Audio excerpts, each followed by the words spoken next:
Welcome. Football. The Bears take on the Firth Cougars. As you can see on your screen, even though the varsity kickoff is only about 20 minutes away, we still have some JV football going on. 28 seconds left on the clock. The Bears are up 36-18, but Firth is trying to put one more touchdown on the board here in the last 28 seconds.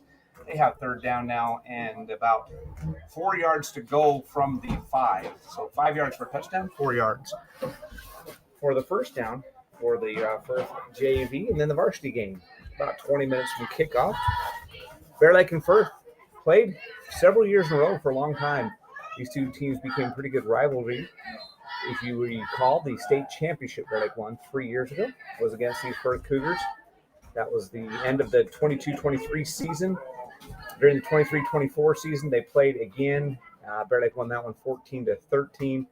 They skipped last year and did not play. And now here we go this year, renewing the rivalry. And if you look at the computers, interception by Bear Lake. That's Schwab, and he might return it the other way. He couldn't stay in bounds. But that should end the game. Bears will now just have to take a knee. And Peyton Schwab gets a pick, almost a pick six. Intercepted at the goal line. Good play by Stockton Clayson to chase him out of bounds over there, or he would have gone. Anyway, the Bears return to about the 30-yard line. Like I said, renewing the rivalry on the computer rankings, which is way too early in the year to believe in too much computer rankings. Bear Lake is about a 4-point favorite today, so then you take the 3 points that you normally give the home field advantage, makes it about a 1-point game, and that means pretty much a toss-up. So we'll see if the computers are right, and we'll see how this game shapes up once the varsity gets started here. Let's talk about what else is going on around the area. First of all, last week, games of note, American Falls lost last week to Aberdeen by a score of 23-13. North Fremont obviously beat the Bear Lake. Bears 21-7. Down to the end of the fourth quarter. Your final score, your First Cougars 18. South Fremont, this is the game that just shocked me. South Fremont beat Marsh Valley 41-0. So right now, if you look at the computers, if you believe the computer rankings, we'll talk about that in a minute. But Sugar Salem then beat Snake River 37-7. Snake River 0-2. American Falls 1-1. Marsh Valley 0-1. Bear Lake 0-1. But if you believe the computers right now, Snake River is a 2-point favorite over Bear Lake, and Bear Lake would be a 14-point favorite over both American Falls and Marsh Valley. And the Bears did beat American Falls last year in American Falls, lost a nail-biter at home to Marsh Valley, but Marsh Valley, the reason that score shocks me so much, North Fremont and South Fremont played in week 0, and it was a very dominant victory for North Fremont. North Fremont then came to Bear Lake a week later. It was a really good game. And the Bears were led going into the fourth quarter. And then South Fremont, who had just been humiliated by North Fremont the week before, goes into Marsh Valley last week and wins 41-0. Sam with me again on the microphone. Sam, what do you think about Bears' chances this year when you hear all that? I think it's I'm kind of excited to see it. It's hard to judge this early, like you said, if you trust the rankings online. I'm not much for computers. I like to see that. Yeah, it could be interesting. I think coming into the season, after last year going 2-1 in conference play, the upset win at American Falls, getting blown out by Snake River, losing a late game to Marsh Valley, I thought, okay, we're okay in this conference. But we've got it'll take us a couple years to rebuild. And yet, coming into this year, honestly, we could be playing for a district title. So it's just interesting. We'll see. Like I said, I agree with you. This early in the season on the computers anyway. By the end of the year, the computers are usually pretty accurate. The computers usually are pretty close the way that the Max Trucks rankings work in football and basketball. I'll say that about football and basketball. I won't say that about some of the other sports. Volleyball, softball, baseball. The computers haven't, they've let me down too many times, but in football and basketball, pretty much almost 100% accurate. So we'll see how accurate they are tonight in the much too early to take them too seriously rankings. But like I said, Bear Lake right now would be a 14-point favorite over both Marsh Valley and American Falls. They get American Falls in Bear Lake. They have to travel to Marsh Valley. That's the last regular season game of the year for the Bears. There's a lot to do between now and then. Tonight and next Saturday are going to say a lot about where the season's going. If the Bears get by Firth tonight, that'll be very encouraging that the computers maybe know what they're talking about a little bit. But then next week is at Snake River, and that's the game that really intrigues me. Are we really basically a toss-up with Snake River? If you give them 3 points for home field advantage, they're less than a touchdown favorite. I would have to look for sure, but I don't know that we've ever beat Snake River in football. I don't like to say the word ever without knowing 100%, but I know that a couple years ago when we looked, it was back into I looked clear back into the 90s and even into the 80s, and we never beat them. So I think I'm comfortable saying that there's a really good chance that I'm accurate in saying that the Bear Lake Bears have never beat Snake River Panthers in football. And as of right now, the Bears are only a 2-point underdog in that game. It happens next week. Last week, Sugar Salem took it to Snake River, beat them 37-7. Okay, well, but you don't get too upset when Sugar Salem. You lose to Sugar Salem, the University of Sugar Salem is right. So, this week, not a lot going on. The only other game of note is. Oh, that's last week's because that says North Fremont and that is correct. North Fremont and Marsh Valley playing in Marsh Valley tonight. So that'll tell us a little bit if North Fremont handles Marsh Valley the way we think they should, especially after we played them last week. That's a barometer game that gives you a chance to compare yourself to the other team, and so it could be interesting. All right, let's thank our sponsors real quick, and then we'll maybe talk a little bit of college football, what's going on, and some high school, the other sports going on in high school. Our scoreboard tonight and every night sponsored by Bear Lake Memorial Healthcare. Count on us to care. Visit them at blmhospital.com. Our first down sponsor tonight, you say Phillips 66. Live to the full where your convenience is our pleasure. Our Blue Zone sponsor is you, Mr. or Mrs. owning and running a company out there. Pick one. And probably so. We need a Blue Zone sponsor. Gunderson's Ace Hardware. Ace, the helpful place located in Montpelier. Napa Auto Parts. That's Napa Know-How. Northern Title. Good deeds done daily. Visit them at northerntitle.net. Bear Lake Drugstore and a great deal more. Bear Lake Dental Care, where kindness and dentistry meet. Simplot, committed to safety for the Bear Lake Valley employees and their families. Visit simplot.com. Don't forget Gary Tusher, CPA, Mountain Valley Dental by Stephen D. Hammonds, Lenhart Distributing, Finest Title, Southeast Idaho Steel, and Samson's Island Grill. Samson's Island Grill sponsors our player of the game. So, Sam, we don't have Nate here, so it's just you and I get to decide the player of the game. Maybe we'll have Ray help us decide if we're struggling. And then Bowman Chiropractic. Those are our sponsors for tonight. So we'll get out that player of the game, sponsored by Samson's Island Grill at the end of tonight's contest. But we thank our sponsors. If it wasn't for them, we wouldn't be able to bring you these games. So if you get a chance to tell them thank you, or at the very least support their businesses, it goes a long way to helping us continue to bring you these broadcasts on the SBI Sports Network. So cross country has only run once. They run about once a week, so only run once so far in the early season. They run tomorrow at the Cardinal Classic in Soda Springs. That is a big track meet. If you don't think there's going to be enough traffic going to Lodija tomorrow, just go over to Soda Springs. Between Lodija and the track meet in Soda Springs, pretty much you're not going to want to be on the roads. But the cross-country team going to go up there. A lot of young runners on the boys' side especially, and had a pretty good meet in Rexburg. So good luck to the cross-country team, Coach Vickers, and they're headed to the Cardinal Classic.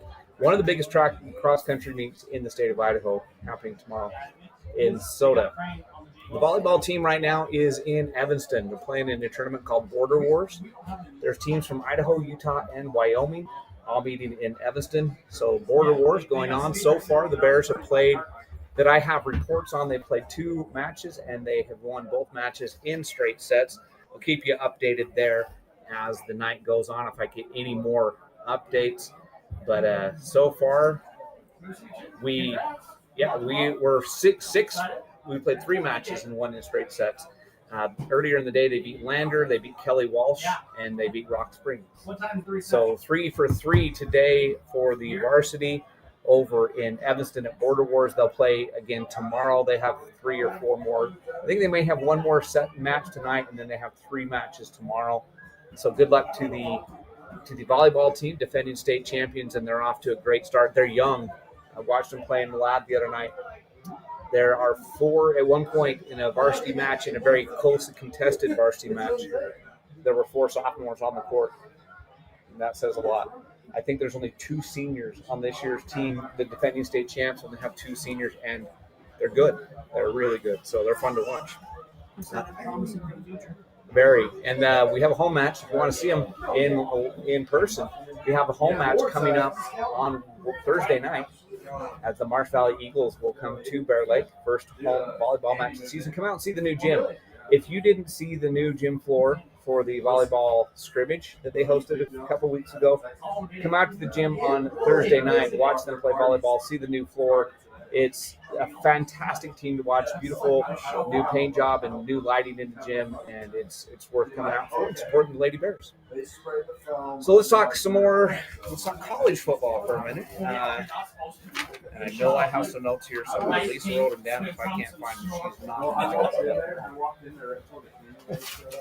All right. Oh, there's the rest of the high school game. Snake River is hosting Kimberly, and Westside is at South Fremont, and Shelley and Sugar Salem are the other games kind of of note in the area this week. Now to the college games this week. Boise State, who came off a tough loss last week, has a chance to make up for it this week. They are a big favorite at home to Eastern Washington. That's at 7 o'clock tonight. So we'll have that game. You can check that game out. Watch us, listen to us, and then just watch the game cast on your phone so you know what Boise State is doing. But they should have an easy one with Eastern Washington. The Aggies had a great game last week. They beat UTEP 28-16. They play tomorrow morning in College Station, Texas. The Aggies versus the Aggies. They head down there to take on Texas A&M, big underdogs. But I'd love to see Bronco Mendenhall and the Utah State Aggies get the upset win there. Idaho State lost last week to Southern Utah. Tomorrow they play at New Mexico. That's going to be a tough one for them. They played tough in their first couple games. They've actually been okay so far. So good luck to Idaho State playing there. And these early seasons are kind of teams like Idaho State. They know they're going to be big underdogs, but they play at some schools that are bigger than them, so they can get a paycheck. So hopefully they can build their program. Wyoming won last week against Akron 10-0. That's a game that if you're Wyoming, you probably would have wanted to win by more than that against a team like Akron, who's a smaller school. They are playing Northern Iowa tomorrow. They are at home. You can listen to the Utah State game. Forgot to mention that. You can listen to the Utah State game here on The Wave at 10:45 a.m. tomorrow. You can listen to the Wyoming game on The Spur. That's our sister station in Kemmer. Or on svanews.com/radio, and then click on The Spur instead of The Wave, which you normally click on. And you can listen to the Wyoming game if you're a Wyoming Cowboys fan. Utah, who had a great win last week. I hate to say much good about Utah. You guys all better know me. But they had a great win last week at UCLA. They start their home season tomorrow, 4 p.m. against Cal Poly, and they are a big favorite there. FCS Cal Poly coming to town. Utah should win that one comfortably. BYU, who started their season off with a 69-0 win last Saturday night in Provo. They are home against tomorrow night at 8:15 versus the Stanford Cardinals. And BYU is a 20.5-point favorite, so basically a 3-touchdown favorite against the Stanford Cardinals tomorrow night. So most of the local teams are the big favorites, especially Utah, BYU, and Boise State, big favorites this week. Utah State, the big underdog, going on the road to an SEC foe in Texas A&M. We'll see what happens. Good luck to all the local college teams. And we're ready for Bear Lake football from Firth. Got about 5 minutes till kickoff. We'll take a quick 60-second break, and we will be back with our keys to the game right after this on the SVI Sports Network. Nice job, Martin. Looking good. Oh, it's the funny car guy. Hey, you got Napa know-how too, huh? Yep. Well, Martin does go 200 miles an hour. Ron breaks 300 in 4 seconds. Yeah, in a straight line. That's real hard. You drive in a circle. You don't even steer. Look at me. Hey, you I two. turn left. Don't make me go get my can. Your can's old. Quiet! Matlock's on! That's Daryl's can. Boogity, boogity! Our PT department is comprised of physical therapy, occupational therapy, speech therapy. We also have pelvic floor that we do. Physical therapy helps in multiple settings. They assist in the skilled nursing facility, the manor, the home health, along with helping out with both preoperative and postoperative. Make sure that you have the best outcome with your surgery and your way of life going forward.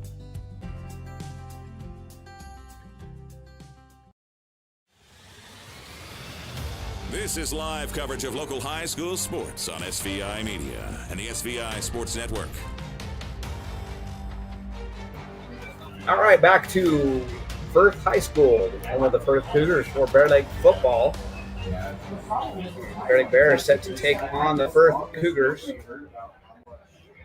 Let's go to the keys to the game. Sam, we talked about this on the way up, so I know you're ready for one. What's your key to the game? What would you like to see tonight from the Bear Lake Bears if they're going to get the win? So I have two. Maybe three. Okay. First one, stay healthy. I think that is huge. This early in the season. Staying healthy is huge, especially for all the everybody out there running. Another thing I noticed last week that is very crucial is hydration. Yeah, you and I went golfing before we came up here. I will back that one up. It was hot. It was hot, so making sure we stay hydrated. And how we're running up here, there's some fire, so your air quality up here can be great tonight. So making sure we're staying hydrated, taking readings when we need them. And then the last one, just it was awesome to see defensive battle. Obviously, love to see offense going, but I've always been told / lived by defense wins games.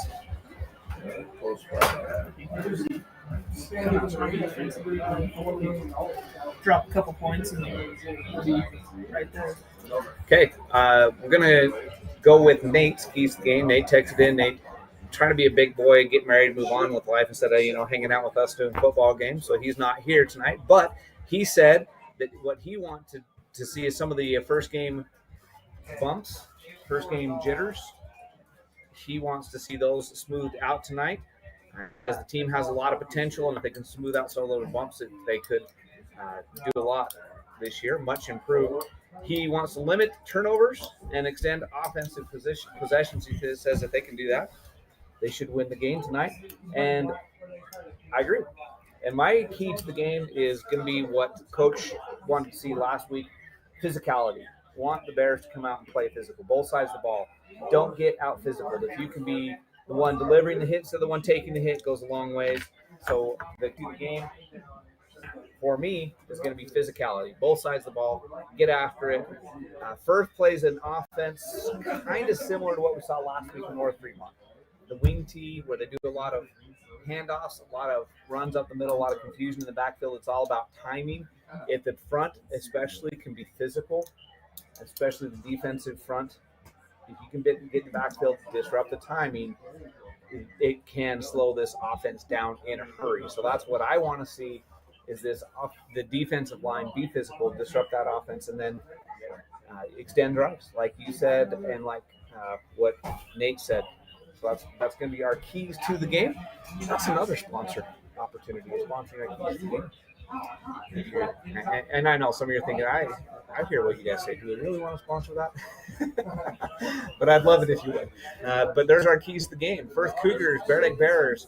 We're almost ready to kick off.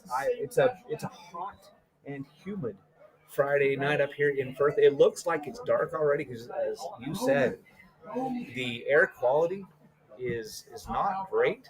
It's smoky. As we were driving in between here and the freeway, we saw a fire, and so it's very, very smoky. And I'm getting a report that your mic is very loud. So maybe I need to turn mine up and mine down and yours up a little bit, and hopefully people can hear Sam a little bit better, because so far they can't hear you extremely well. Hopefully, give us a thumbs up if that's better, if you can hear Sam a little bit better now. Captains heading out to midfield for both teams, and I threw my rosters over here somewhere, so I'll try to tell you who's out there for the Bear Lake Bears.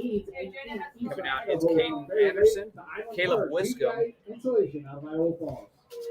Brock Birch, and Jack Hume are the captains. For Firth Cougars, Christian Garcia and Cooper Park wearing number 53, Garcia wearing number 14. Wearing number 15 is Bo Ringel, and number 11 is Ricky Arriaga. He's a heck of a basketball player. We'll see what it does on the football field tonight. I said it a lot, if I remember correctly, when we played them in basketball last year. And so those are your captains for the two teams. They're out there meeting with the officials. Lots of personal foul penalties in that first game. The Yellow Hankies spent a lot of time on the turf in the last game, so hopefully that will not happen. I'd like to see these two teams play a nice, good, clean football game. Like I said, it's been a rivalry, a fairly friendly rivalry for a lot of years. And a couple of years ago, these two teams played each other during the state championship in the Mini Dome. It was that fantastic game. Bears came on top, but a great game by both teams. Bears will be kicking to start the game. Bears will be going left to right. Bears in their road white uniforms. First time we've seen the white, all white pants, white tops, royal trim, and then the black helmets. The Firth Cougars all in black with blue helmets. So that's what got out there for the two teams. And our sportsmanship announcement being read by a Firth High School student. Sportsmanship is key. And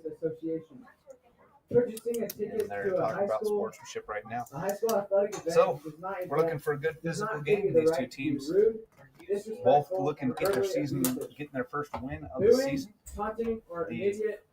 The Bear Lake Bears versus the Firth Cougars coming up, and we're going to switch headsets for Sam, see if it's a headset issue. We'll try that, and that was mine that I unplugged first.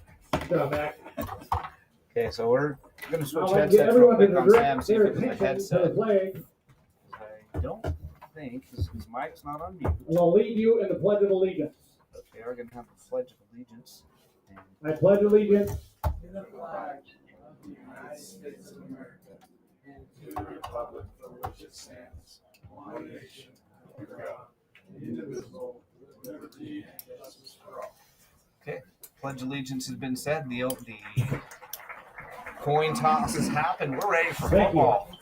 We talked about it enough. We talked about our keys to the game. Now let's have some football tonight. Yeah, let us know. Those that have been texting, let us know if that's better sound for Sam. Because the only thing left to do is to turn mine way down and turn his way up and hope that balances it out. Firth Cougars will have the first opportunity to possess the football as the Bear Lake Bears will get started. Caleb Wiscombe did all the kicking duties last week for the Bears on the two kickoffs he had right after the Bear Lake touchdown. And to start the game, he put it into the end zone for touchbacks on both of his opportunities. So hopefully he can do that again tonight. That's a big weapon at the high school level. If you can force the other team to start at the 25-yard line instead of 35 or 40, which is typical for high school, that 10 to 15 yards can be crucial in a football game. So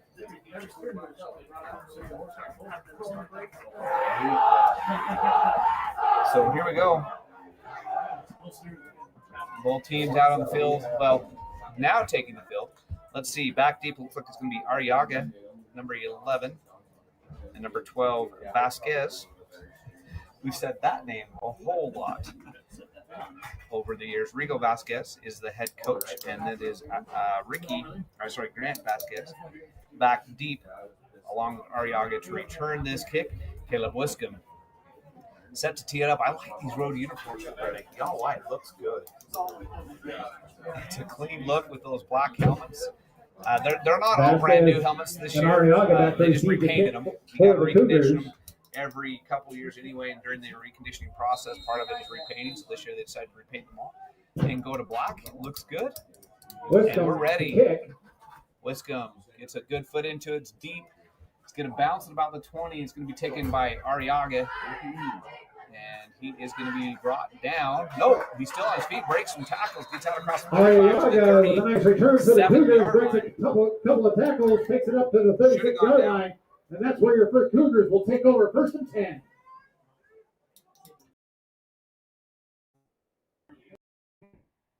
So we're not sure what's going on with Sam's headset. Oh, I wonder if I'm on the wrong. Okay, I think I know what's going on. Let's try that. See, does that sound any?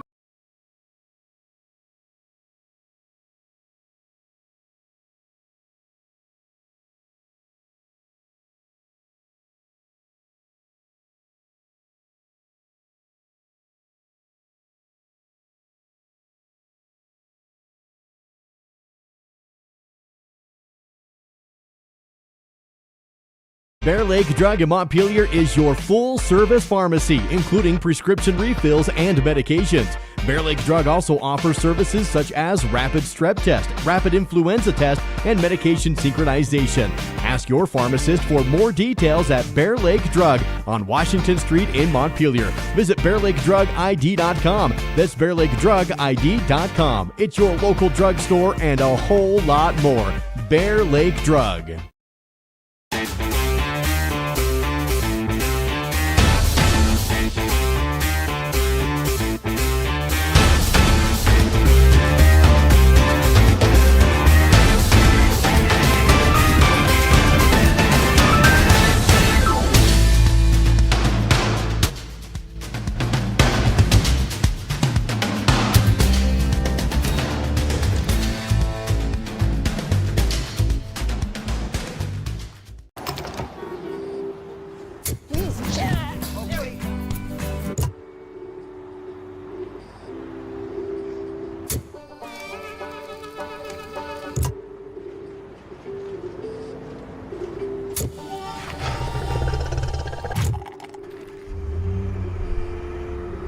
Go here, go there, go anywhere with Phillips 66.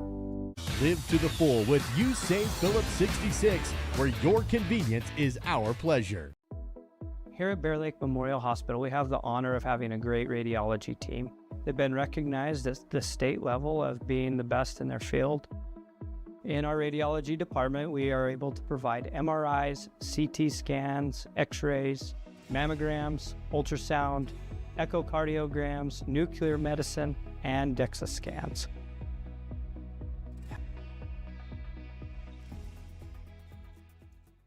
I'm Ben Olson. I'm an orthopedic surgeon and just joined Bear Lake Memorial. I'm originally from here in Bear Lake, graduated in 1997, went to undergrad in Pocatello at Idaho State, went to med school in Missouri, residency in Ohio, practiced in Northeastern Oregon for the last 11 years. I'm excited to come back home. You kind of grow up doing a lot of outdoor stuff like hiking and hunting and fishing, and that's kind of what we would do as a family. Now, you know, as your kids get older, your life is focused around them, so then you chase them around with all their sporting activities, and that's been a lot of fun. Probably the thing I love the most is taking somebody that can't find relief and offering them a surgical alternative and seeing the change that can happen. My goal for my patients is to earn your trust and take you through that journey and offer them some relief from what they're suffering from.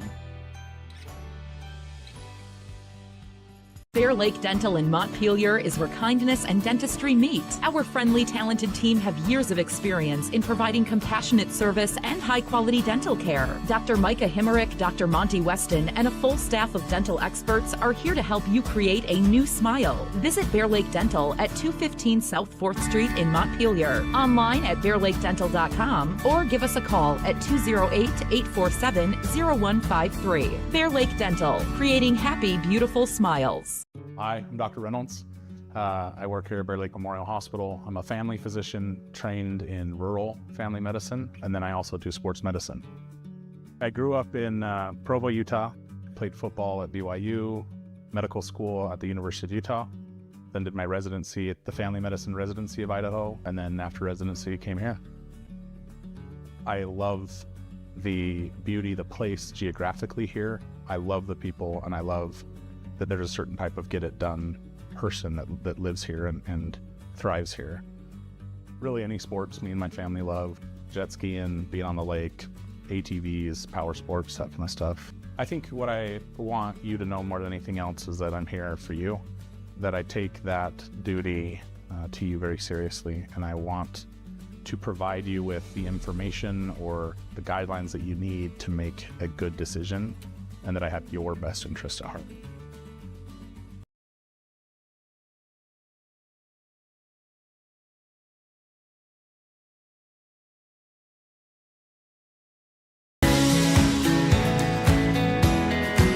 We take all the decisions and explain them and make it easier for everybody to understand.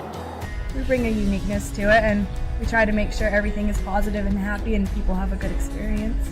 People come in and sign papers and they leave and they're happy, they get their house. I like that. When we hand you that deed to your home, there's not going to be anything that's going to come up later that's going to hurt. Live coverage of Bear Lake High School sports on the SVI Sports Network is presented by Flying S Title and Escrow, whatever it takes. Stephen Hammond Dental, local family dentistry. Gary Tusher CPA, bookkeeping, tax returns, and payroll, here to help. Lenhart Beverages, proud to support the Bear Lake Bears. And by KVSI The Wave, the Bear Lake Valley's hit music station on 105.3 FM. At Simplot Smoky Canyon Mine, it's not only about mining phosphate for production of crop nutrients that support western U.S. farmers and ranchers. It's about supporting our employees, neighbors, and local communities and their families. From providing quality competitive jobs to being an active partner in our local communities. Simplot Smoky Canyon Mine. Passion for people and supporting local families by bringing Earth's resources to life. Nice job, Martin. Looking good. Oh, it's the funny car guy. Hey, you got Napa know-how too, huh? Yep. Well, Martin does go 200 miles an hour. Ron breaks 300 in 4 seconds. Yeah, in a straight line. That's real hard. You drive in a circle. You don't even steer. Look at me. Hey, you I two. turn left. Don't make me go get my can. Your can's old. Quiet! Matlock's on!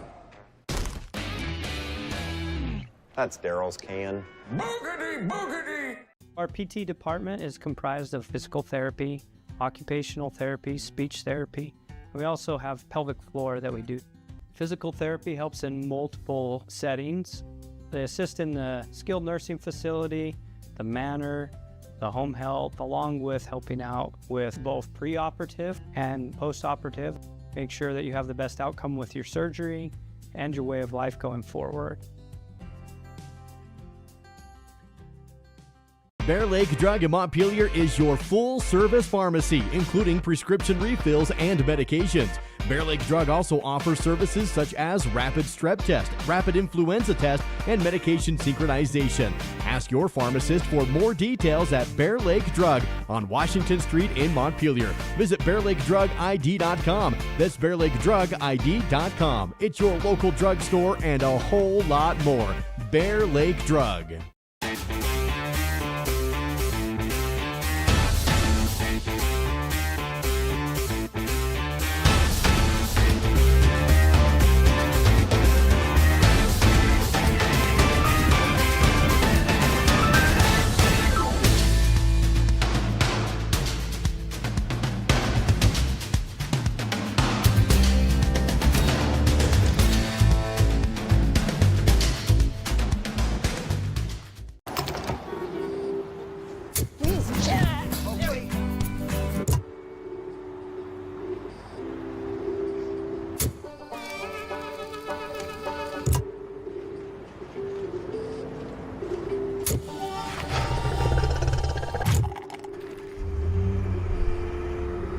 Go here, go there, go anywhere with Phillips 66.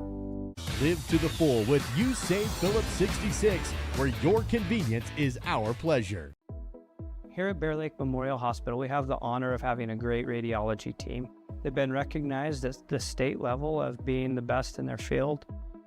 In our radiology department, we are able to provide MRIs, CT scans, X-rays, mammograms, ultrasound, echocardiograms, nuclear medicine, and DEXA scans.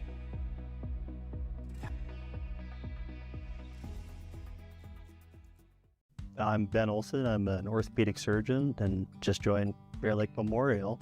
I'm originally from here in Bear Lake, graduated in 1997, went to undergrad in Pocatello at Idaho State, went to med school in Missouri, residency in Ohio, practiced in Northeastern Oregon for the last 11 years. I'm excited to come back home. You kind of grow up doing a lot of outdoor stuff like hiking and hunting and fishing, and that's kind of what we would do as a family.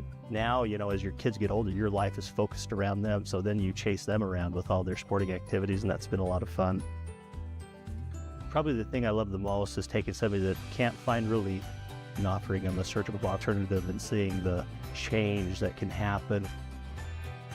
My goal for my patients is to earn your trust and take you through that journey and offer them some relief from what they're suffering from.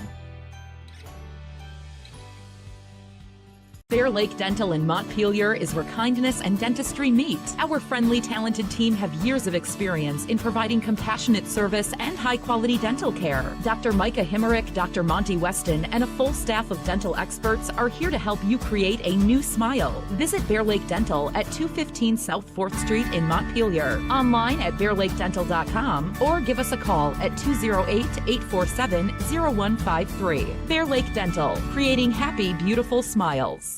Hi, I'm Dr. Reynolds. I work here at Bear Lake Memorial Hospital. I'm a family physician trained in rural family medicine, and then I also do sports medicine. I grew up in Provo, Utah, played football at BYU, medical school at the University of Utah, then did my residency at the family medicine residency of Idaho, and then after residency came here. I love the beauty, the place geographically here. I love the people, and I love that there's a certain type of get-it-done person that lives here and thrives here. Really any sports me and my family love. Jet skiing, being on the lake, ATVs, power sports, that kind of stuff. I think what I want you to know more than anything else is that I'm here for you, that I take that duty to you very seriously, and I want to provide you with the information or the guidelines that you need to make a good decision, and that I have your best interest at heart.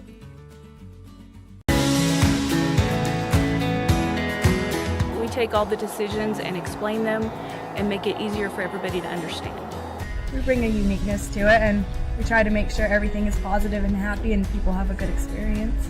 People come in and sign papers and they leave and they're happy, they get their house. I like that. When we hand you that deed to your home, there's not going to be anything that's going to come up later that's going to hurt. Live coverage of Bear Lake High School sports on the SVI Sports Network is presented by Flying S Title and Escrow, whatever it takes. Stephen Hammond Dental, local family dentistry. Gary Tusher CPA, bookkeeping, tax returns, and payroll, here to help. Lenhart Beverages, proud to support the Bear Lake Bears. And by KVSI The Wave, the Bear Lake Valley's hit music station on 105.3 FM. Purchase DVD copies of this broadcast by visiting svistore.com. All right, back to This is the SVI Sports Network. Better, and you can see us again. We had a glitch as I was trying to fix the audio somehow.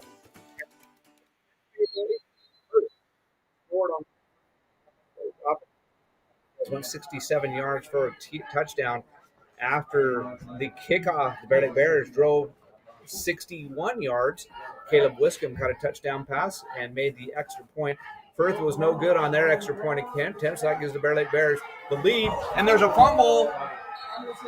It's going to be recovered by Firth, but that's going to be a big loss. Anderson to the recovers the 48-yard fumble. line and clear back to the 36. Loss of So about minus 13 12 yards on the play. It's going to bring down on the first bring up play. second down, and a long ways to go for the Beavers. Okay, we still don't have very good sound. Let's see if that does better on sound. And I think what you're picking up is through the computer. I'm doing my best to figure out how to make it pick up the sound from our audio equipment. But it's second down now and 23 yards to go for the Firth Cougars. Back to pass. Lots of pressure coming. He gets the pass away. It is well defended. Intended downfield for Anderson. Throws it for Quinton Hall. And we have a Bear Lake Bear down on the field after the play. He was the defender on the play. And Tate Ewing, hopefully he'll get up. You said your key to the game was no more injuries, and the Bears can't afford another one here. We'll take a break while they're working on Ewing down the field. We'll be back in 60 seconds in the SVI Sports Network. At Simplot Smoky Canyon Mine, it's not only about mining phosphate for production of crop nutrients that support western U.S. farmers and ranchers. It's about supporting our employees, neighbors, and local communities and their families. From providing quality competitive jobs to being an active partner in our local communities. Simplot Smoky Canyon Mine. Passion for people and supporting local families by bringing Earth's resources to life. Nice job, Martin. Looking good. Oh, it's the funny car guy. Hey, you got Napa know-how too, huh? Yep. Well, Martin does go 200 miles an hour. Ron breaks 304 seconds. Yeah, in a straight line. That's real hard. You drive in a circle. You don't even steer. Look at me. Hey, you I two. turn left. Don't make me go get my can. Your can's old. Quiet! Matlock's on! That's Daryl's can. Boogity, boogity!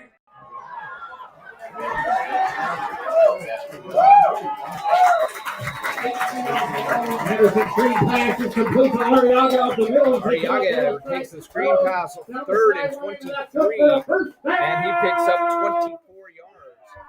So to the Bear Lake 40-yard line. After the near turnover, a screen pass, well-executed screen pass. He had a lot of blockers and a lot of people out in front of him. He picks up the first down and more.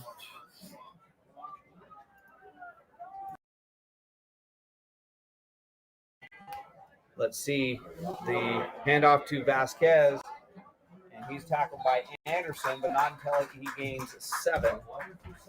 Vasquez, the ball carrier, takes it up the right side, gain of 7 on the play.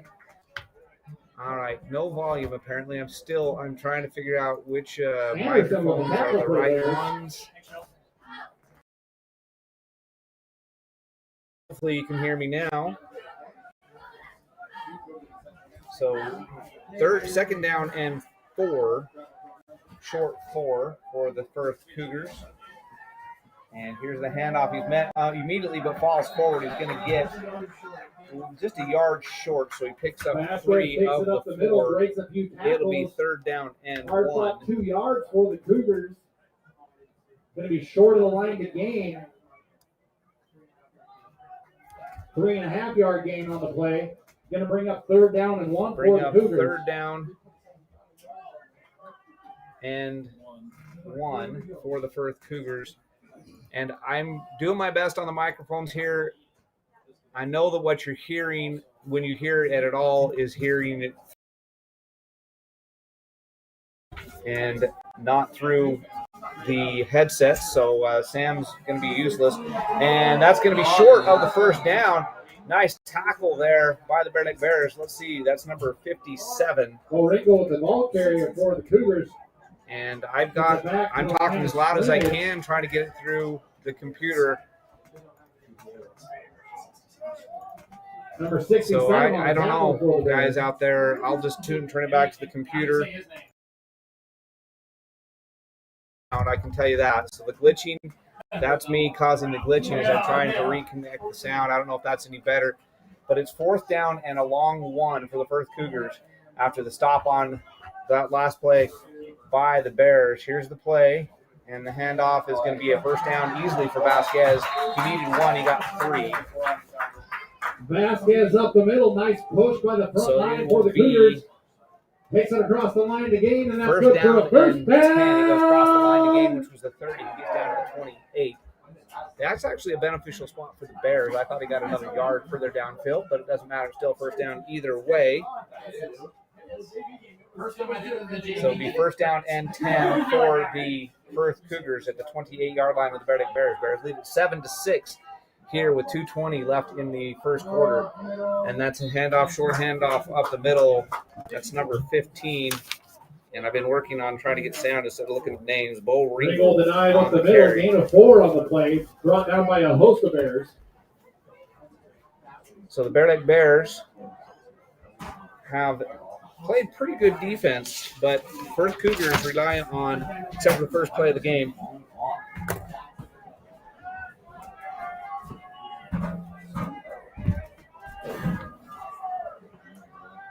second down and 7.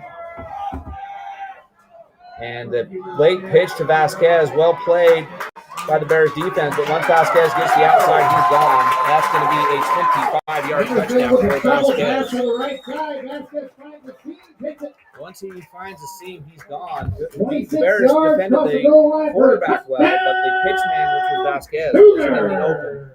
And an easy touchdown there for the Firth Cougars. And after this 2-point conversion attempt, I will try to figure out what the heck is going on with the sound. And the sound, the connection, and it's not, the 2-point conversion is going to be no good. The sound, I got to tell the computer which microphone to take the sound from. I have tried every one of them. And when I tried to switch the USB ports, it glitched. So we'll be back in 60 seconds. I'll keep trying here on the SVI Sports Network. Bear Lake Bears. Our PT department is comprised of physical therapy, occupational therapy, speech therapy. We also have pelvic floor that we do. Physical therapy helps in multiple settings.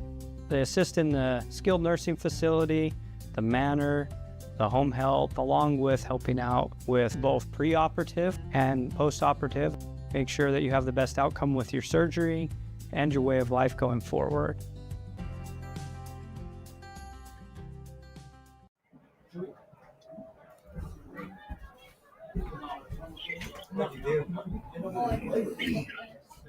Which one do I click on? I've tried them all. High school sports coverage lives here on the SVI Sports Network. Let's get back to the game. Digital audio 2, which is the mock. So the codec, which is in through the USB, there's 3 choices, and I've tried them all. What sound you're...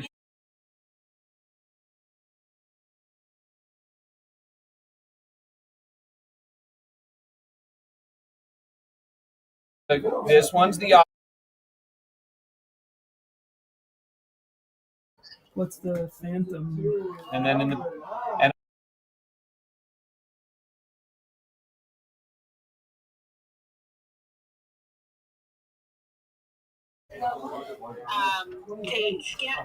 Lizaraga on the stop for the Cougars.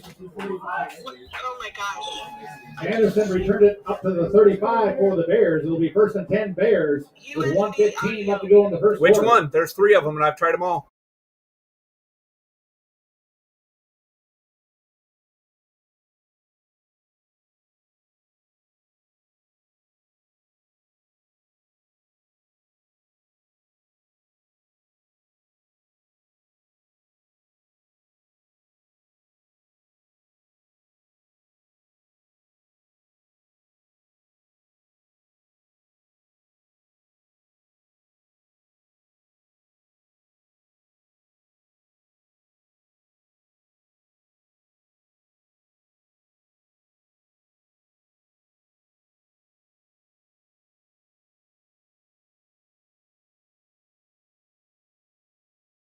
I know.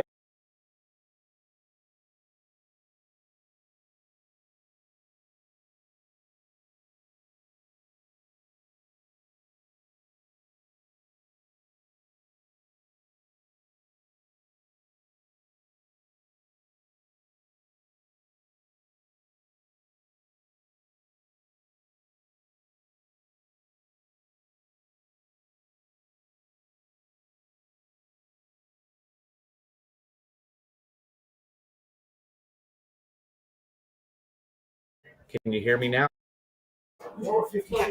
Camden bottled the tackle for the Cougars, it's but not until that one. after the Bears passed So the line I've of tried the game. It'll be two first of and the 10 ones that say at the Kodak. 47-yard line. Kodak. Well, that. And so let's try this one. It's going to glitch.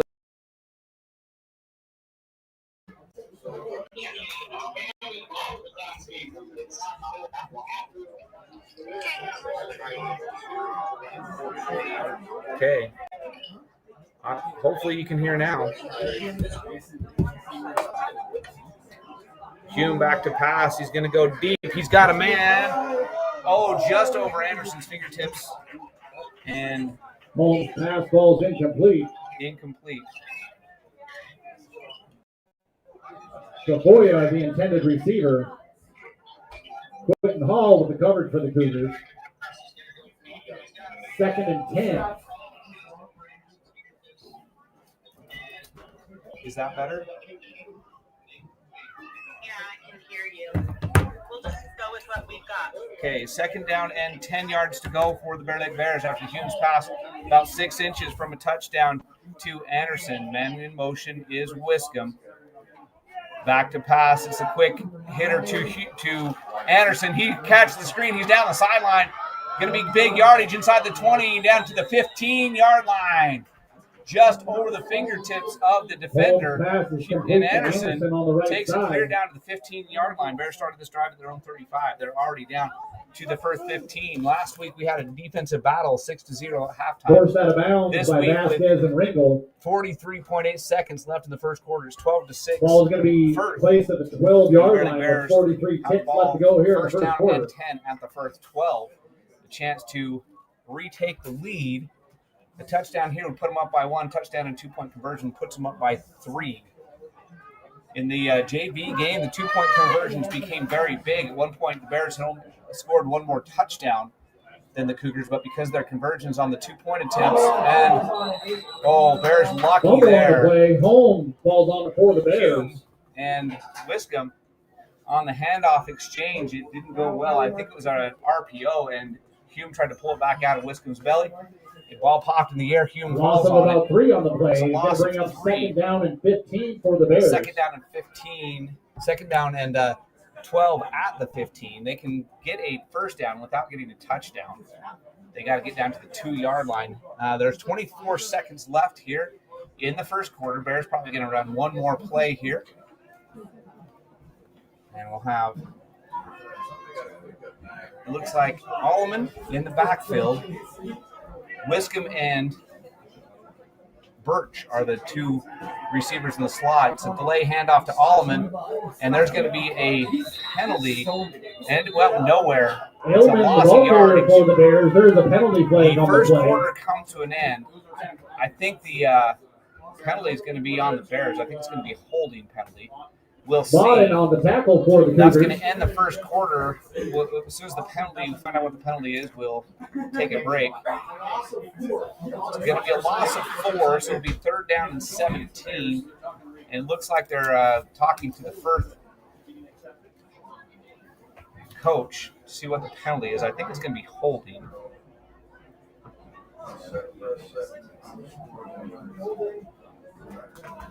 Holding on the Bear Lake Bears.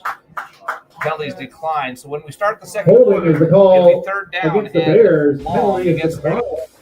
We'll take a 30-second So at break. the end Back of the with first quarter, the second quarter. your This on the First Cougars 12, Bear Lake Bears 7.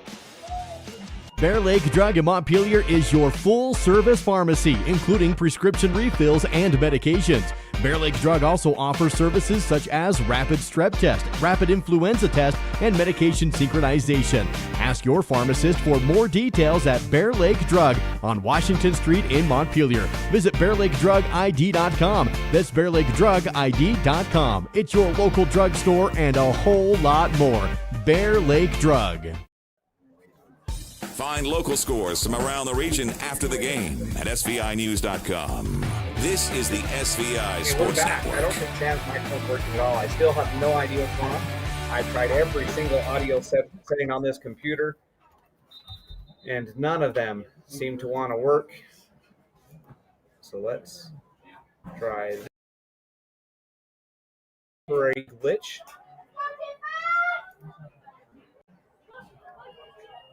But I'm just trying everything I can on these settings. And somebody out there, give me a thumbs up if it gets any better. The score right now is 12-7 in favor of the Firth Cougars, just starting the second quarter, third down and very long. Firth leads at 12-7 on your Bear Lake Memorial Hospital Going to be third about 15 for the Bears and to start the third second and quarter. very long. Bears need to get to the 3-yard line for a first down. They need to get into the end zone. They're only at the 18. Hume back to pass. He's scrambling now. He throws. He's got a man in the end zone. It's a jump ball. Can't quite come down with it. I believe that was Anderson. Pass ball's incomplete. So incomplete. Good coverage there by Anderson in the end zone. So Gonna bring up Anderson fourth covered by Anderson. Fourth down and 15. That would have been a touchdown from the 18-yard line. if he could have come down with that.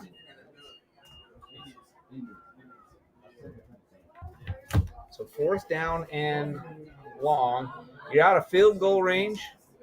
You got to virtually get to the end zone to get a first down. You can get a first down, I think, the 2 or 3 yard line. And timeout on the field. Bears are going to take a timeout. Crucial fourth down play. We'll take a 30-second break and be back on the SVI Sports Network. Timeout Bears.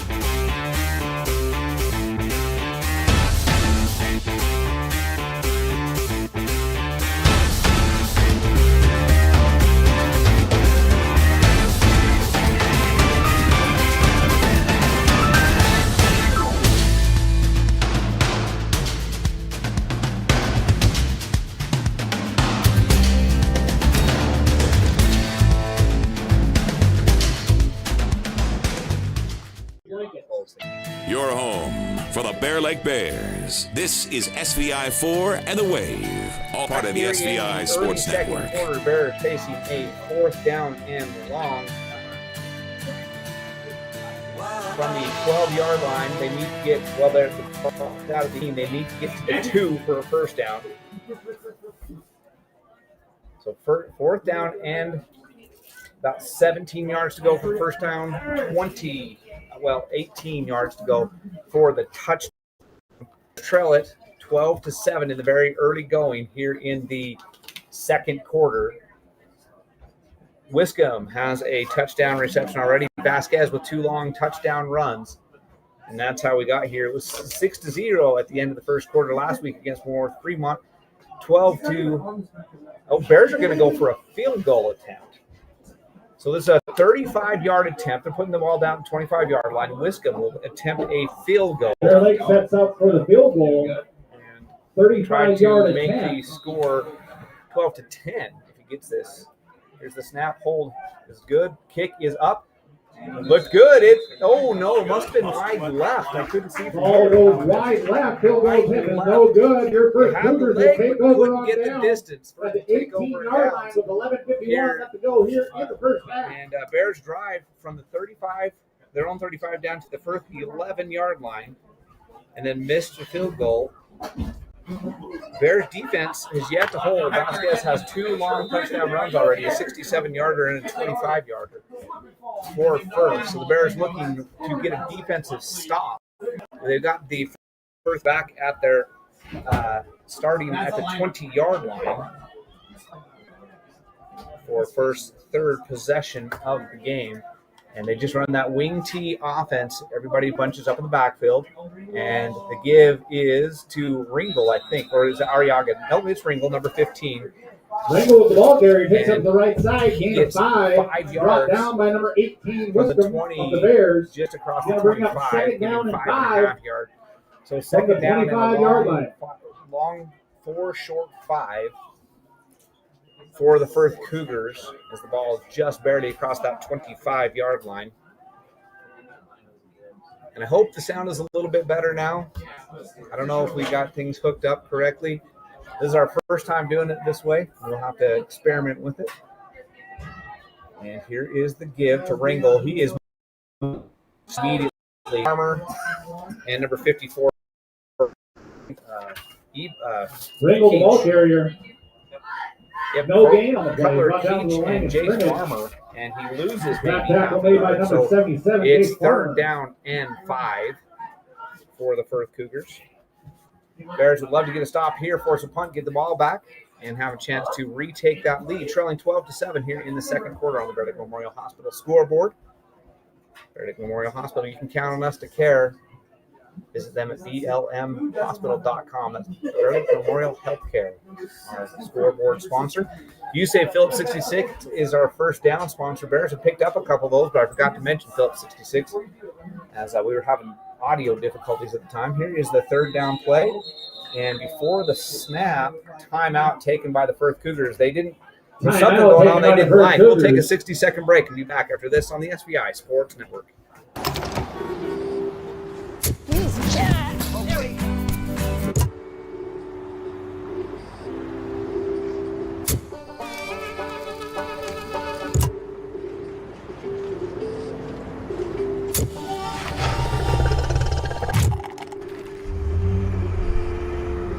Go here, go there, go anywhere with Phillips 66. Live to the full with You Save Phillips 66, where your convenience is our pleasure.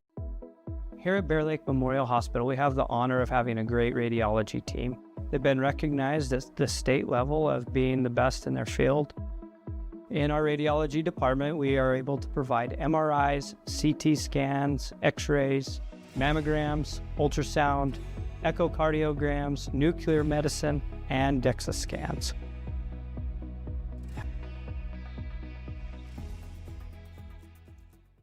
I'm Ben Let's Olson. get back I'm to the an game with orthopedic Jared surgeon. Elisa live on the SVI Sports Network.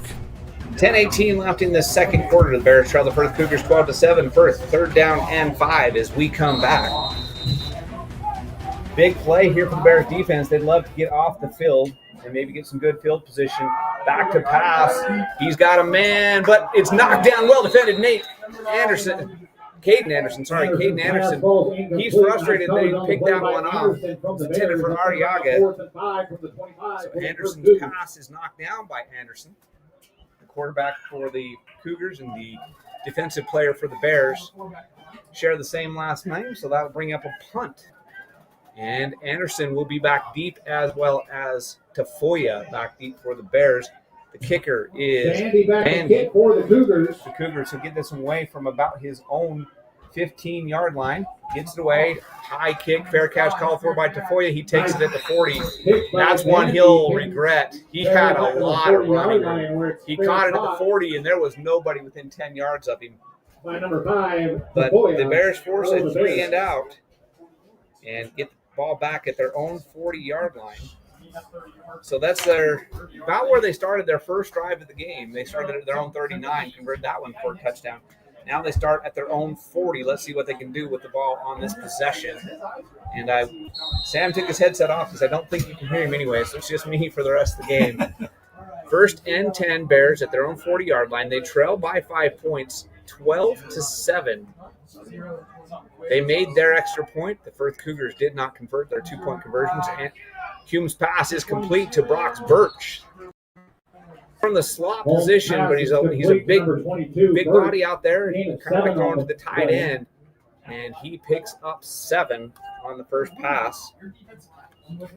So second down and 3. The passing game has been effective for the Bears. The running game, not so much so far in this game for the Bear Lake Bears. They have moved the ball, and they have the touchdown from Caleb Wiscombe on the first possession was via the pass, and Anderson had a big catch to set that one up. Hume back to pass, and he's going to get sacked. Did not have time to get that one away. He was sacked for a big loss. They're going to mark him back to the 39. Sneaking into the backfield for a quarterback sack. So a loss of 8. Loss of 8 on the play. So instead of third down and short, it's now third down and 11. Third down and 11 for the he Bears. had men open. He just did not have time to get it there, as Birch and Wiscombe on this near side were both open. But he was under pressure from the very beginning, and thus it goes as an incomplete pass. As a sack. So third and 11, passing situation before Wiscombe on the near side, Birch and Anderson on the far side. Hume rolling, avoids the tackle. He's going to keep it himself. He'll gain some yardage. He's hit hard on the sideline. He gains about 6, so he'll be 6 yards short. So he gains 5, actually. Brings up 4th down and 6. Gets out to the 44-yard line, sorry. Punting situation, Caleb Wiscombe is the punter, and I would assume that early in the game, with about 8 minutes left on the clock here in the first half. 8:25, and the clock stops with the runner going out of bounds. So 8:25 left in the first half, and the Bears are going to go for it on their own side of the field, 4th down and 6. Let's see if they try to draw him offside. And nope, he's back to pass. And the receiver falls down and catches it anyway. Caden Anderson slipped as he made his cut. He was laying on the ground. Ball hits him in the stomach. He catches it with the defender laying on top of him into Anderson, a nice acrobatic catch Cougar on the territory. sideline by Down to the Anderson. 44-yard line. So that pass goes 12 yards. Anderson slipped as he came out of his cut. I assumed it was either going to be incomplete or intercepted. And it hits him in the chest while he's laying on the ground. He somehow makes a catch, spectacular catch. We call that an early play of the game. And the Bears convert. Took the chance on 4th down and convert. 2 wide receivers to either side. Back to pass is Hume. He's got, he threw it behind his man and it's picked off. Wiscombe makes it the touchdown saving tackle. With that ball, if that's complete, Anderson made for a touchdown. Number It's 8, 2 yards behind. Bryson Anderson, and return pass midfield for the Cougars. And Anderson intercepts it. So the ball quarterback being placed at for the the 46-yard line. intercepts the Will be quarterback for first the and Bears, down returns for it the Cougars. into Firth territory, Bear Lake territory, the 49. So the interception costly. That could have been a big play for Bear Lake. Instead, Firth gets it at the BL 49-yard line.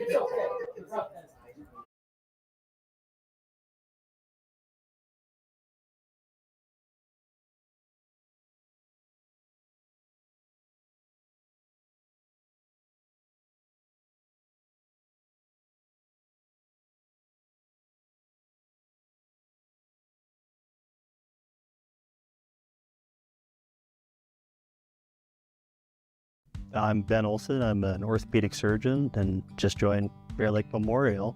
I'm originally from here in Bear Lake, graduated in 1997, went to undergrad in Pocatello at Idaho State, went to med school in Missouri, residency in Ohio, practiced in Northeastern Oregon for the last 11 years. I'm excited to come back home. You kind of grow up doing a lot of outdoor stuff like hiking and hunting and fishing, and that's kind of what we would do as a family. Now, as your kids get older, your life is focused around them, so then you chase them around with all their sporting activities, and that's been a lot of fun. Probably the thing I love the most is taking somebody that can't find relief and offering them a surgical alternative and seeing the change that can happen. My goal for my patients is to earn your trust and take you through that journey and offer them some relief from what they're suffering from.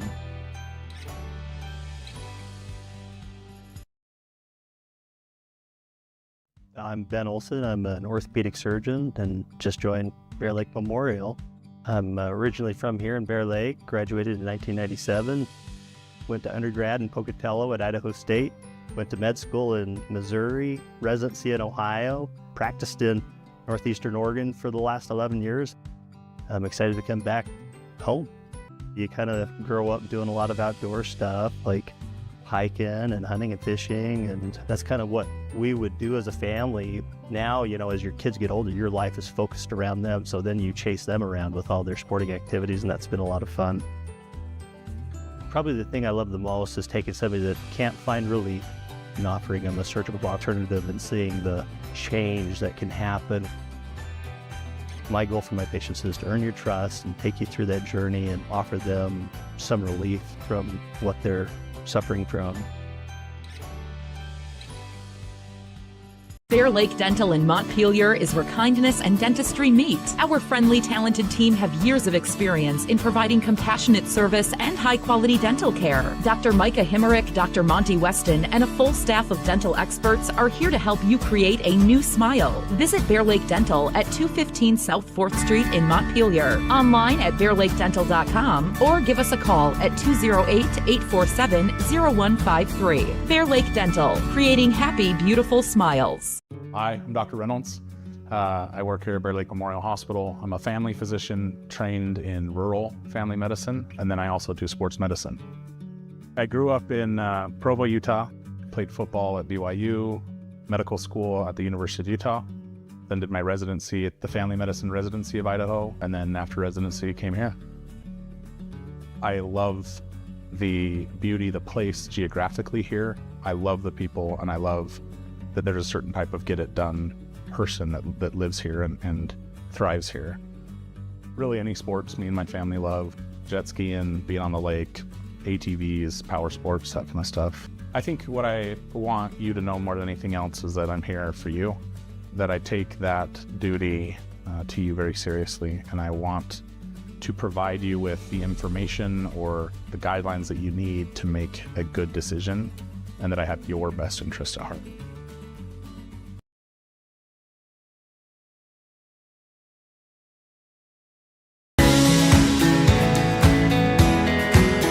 Take all the decisions and explain them and make it easier for everybody to understand. We bring a uniqueness to it, and we try to make sure everything is positive and happy and people have a good experience. People come in and sign papers and they leave and they're happy, they get their house. I like that. When we hand you that deed to your home, there's not going to be anything that's going to come up later that's going to hurt. Live coverage of Bear Lake High School sports on the SVI Sports Network is presented by Flying S Title and Escrow, whatever it takes. Stephen Hammond Dental, local family dentistry. Gary Tusher CPA, bookkeeping, tax returns, and payroll, here to help. Lenhart Beverages, proud to support the Bear Lake Bears. And by KVSI The Wave, the Bear Lake Valley's hit music station on 105.3 FM. At Simplot Smoky Canyon Mine, it's not only about mining phosphate for production of crop nutrients that support western U.S. farmers and ranchers. It's about supporting our employees, neighbors, and local communities and their families. From providing quality competitive jobs to being an active partner in our local communities. Simplot Smoky Canyon Mine. Passion for people and supporting local families by bringing Earth's resources to life. Nice job, Martin. Looking good. Oh, it's the funny car guy. Hey, you got Napa know-how too, huh? Yep. Well, Martin does go 200 miles an hour. Ron breaks 304 seconds. Yeah, in a straight line. That's real hard. You drive in a circle. You don't even steer. Look at me. Hey, you I two. turn left. Don't make me go get my can. Your can's old. Quiet! Matlock's on! That's Daryl's can. Boogity, boogity! Our PT department is comprised of physical therapy, occupational therapy, speech therapy. We also have pelvic floor that we do. Physical therapy helps in multiple settings. They assist in the skilled nursing facility, the manor, the home health, along with helping out with both preoperative and postoperative. Make sure that you have the best outcome with your surgery and your way of life going forward. Bear Lake Drug in Montpelier is your full-service pharmacy, including prescription refills and medications. Bear Lake Drug also offers services such as rapid strep test, rapid influenza test, and medication synchronization. Ask your pharmacist for more details at Bear Lake Drug on Washington Street in Montpelier. Visit bearlakedrugid.com. That's bearlakedrugid.com. It's your local drugstore and a whole lot more. Bear Lake Drug.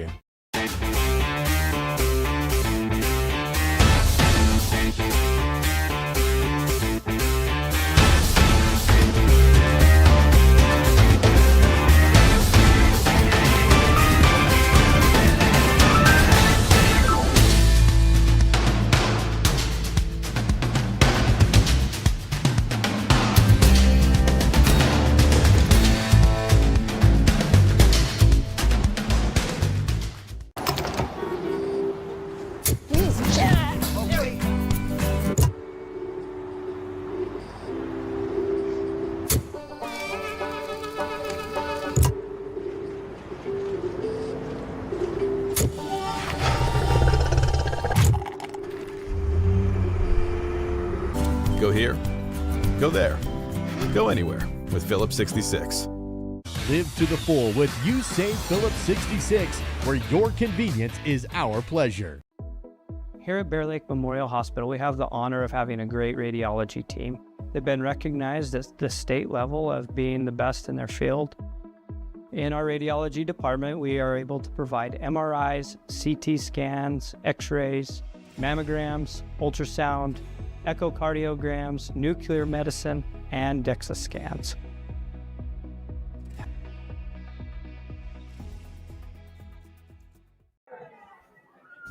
All right, while you were away, Firth Cougars scored a 35-yard touchdown on the ensuing kickoff.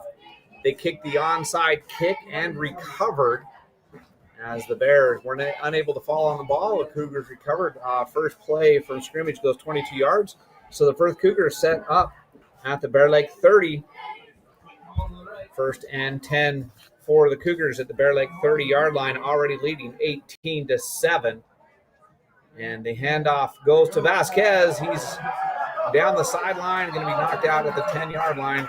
And I'm surprised there wasn't a yellow hinky on that one. After they went out of bounds, there was still some contact there. Good for about 18 yards. But down to the 10-yard line, the Bears defense has no answer for the speed of the Firth Cougars as they go to the outside. And Vasquez already has 2 touchdowns, a 25-yarder, a 67-yarder. First and goal from and then the last 10-yard one was line. an 35-yard touchdown by, I believe that one was not the number I thought it was. It's because I don't have a name. I thought it was number 21. I was working on trying to get reconnected when he scored it. But they're already up 18-0. They have the ball first down and goal at the 10-yard line. Anderson under center. Give is to Vasquez. Short gain. In fact, no gain. Vasquez helped for no gain. So second down and goal at the 10.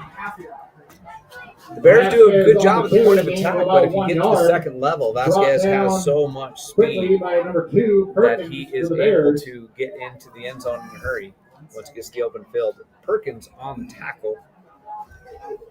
Anderson comes to the sideline, gets the play back from the Firth Cougars, and he'll trot back out there. Second down and goal from the 10. They lead it by a score of 18-7 here in the second quarter. There is 2 minutes and 53 seconds left till halftime, and Firth with 2 minutes and 53 seconds left, 2:46 now. And it's a reverse. Bears stayed home, and that was Alleman. A 1-yard gain. Arriaga takes the reverse and only gets 1 yard. Alleman with a great tackle. Third and goal. So the Bears need to stop here. This could be a crucial possession. They can't afford to go down by 3 scores. So they could get a stop here. That was a gain of only about half a yard, so down to the 9-yard line, just barely inside the 10. Third and goal. They cannot get a first down. They have to get a touchdown. 2 plays to do it. You're in 2-down territory. They haven't tried any extra points, and so I'm going to assume they don't have much of a kicking game, so they'll probably go for it on 4th down. So if you're Firth, you'd like to pick up at least some of the yardage here. 2 wide receivers to either side. Ringle, the only back in the backfield. There was confusion, so the Firth Cougars take a timeout. We'll take a 60-second break and be back right after this on the FBI Sports Network. I'm Ben Olson. I'm an orthopedic surgeon and just joined Bear Lake Memorial. I'm originally from here in Bear Lake, graduated in 1997, went to undergrad in Pocatello at Idaho State, went to med school in Missouri, residency in Ohio, practiced in Northeastern Oregon for the last 11 years. I'm excited to come back home. You kind of grow up doing a lot of outdoor stuff like hiking and hunting and fishing, and that's kind of what we would do as a family. Now, you know, as your kids get older, your life is focused around them, so then you chase them around with all their sporting activities, and that's been a lot of fun. Probably the thing I love the most is taking somebody that can't find relief and offering them a surgical alternative and seeing the change that can happen. My goal for my patients is to earn your trust and take you through that journey and offer them some relief from what they're suffering from.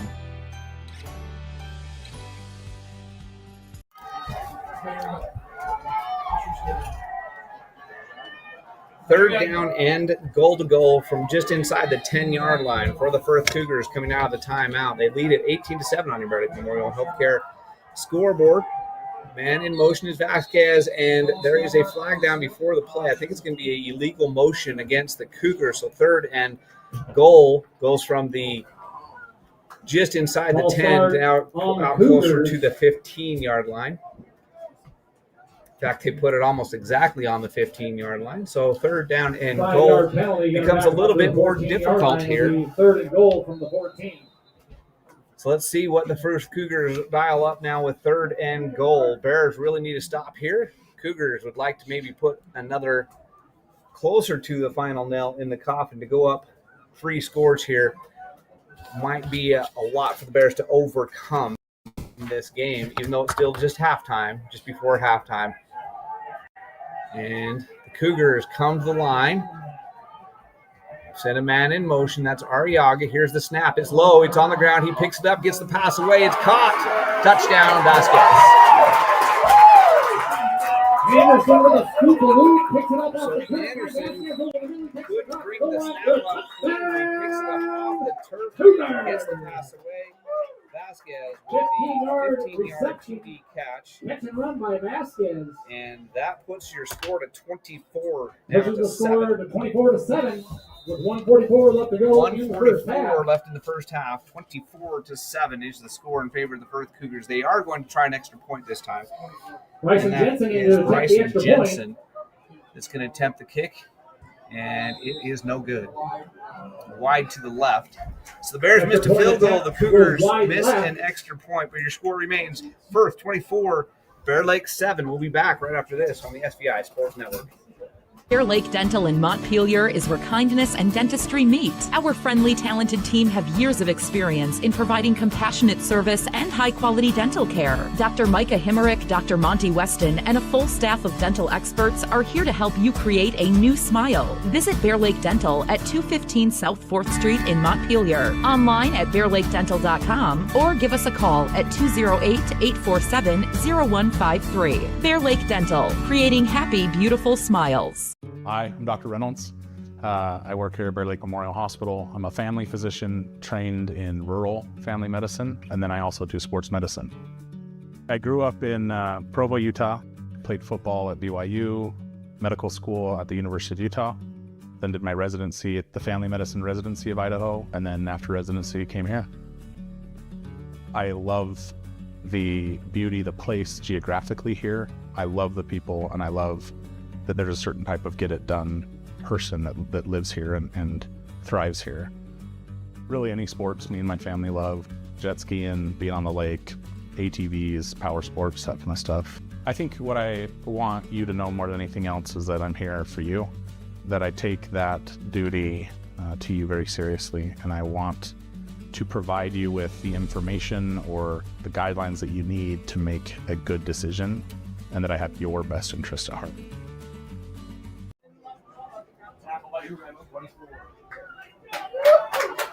Bryson Jensen on the tackle for the Cougars. With 1:37 after the kickoff, Tafoya returns it out to the 27-yard line. He fumbled it at the end, but the Bears were able to follow. So the Bears retain possession. They've got just a little bit before halftime to try to put some points up. They trail on your Bear Lake Memorial Healthcare scoreboard by a score of 24-7. Bears scored on their first possession, have not scored since. They missed a field goal, and they threw an interception on their other 2 possessions. Quick out to Wiscombe. He is hit as he catches it. He does get out across the 31 for a gain of 4, a short gain on first down. Second down and 6. Holmes' passes compete to Wiscombe. Gain of 4 yards. Nice hit just as he caught it. Nice tackle by Arriaga immediately for the Cougars. Brings up 2nd and 6. Second down and 6. Clock is not a friend of the Bears right here. If they're going to score, they got to get bigger chunks than that, as the clock is running with 1:06. Hume back to pass, gets it to Birch. Birch makes a man miss. He's going to go right to midfield. Brox Birch picks up the field 66. You say first down. The clock will stop as they move the chains, and then it will restart. once they mark the ball. And timeout is taken by the Bear Lake Bears. We'll take it. We'll be back on the SVI Sports Network in 60 seconds. 47 seconds left to go in the first half. We take all the decisions and explain them and make it easier for everybody to understand. We bring a uniqueness to it, and we try to make sure everything is positive and happy and people have a good experience. People come in and sign papers and they leave and they're happy, they get their house. I like that. When we hand you that deed to your home, there's not going to be anything that's going to come up later that's going to hurt. Live coverage of Bear Lake High School sports on the SVI Sports Network is presented by Flying S Title and Escrow, whatever it takes. Stephen Hammond Dental, local family dentistry. Gary Tusher CPA, bookkeeping, tax returns, and payroll, here to help. Lenhart Beverages, proud to support the Bear Lake Bears. And by KVSI The Wave, the Bear Lake Valley's hit music station on 105.3 FM.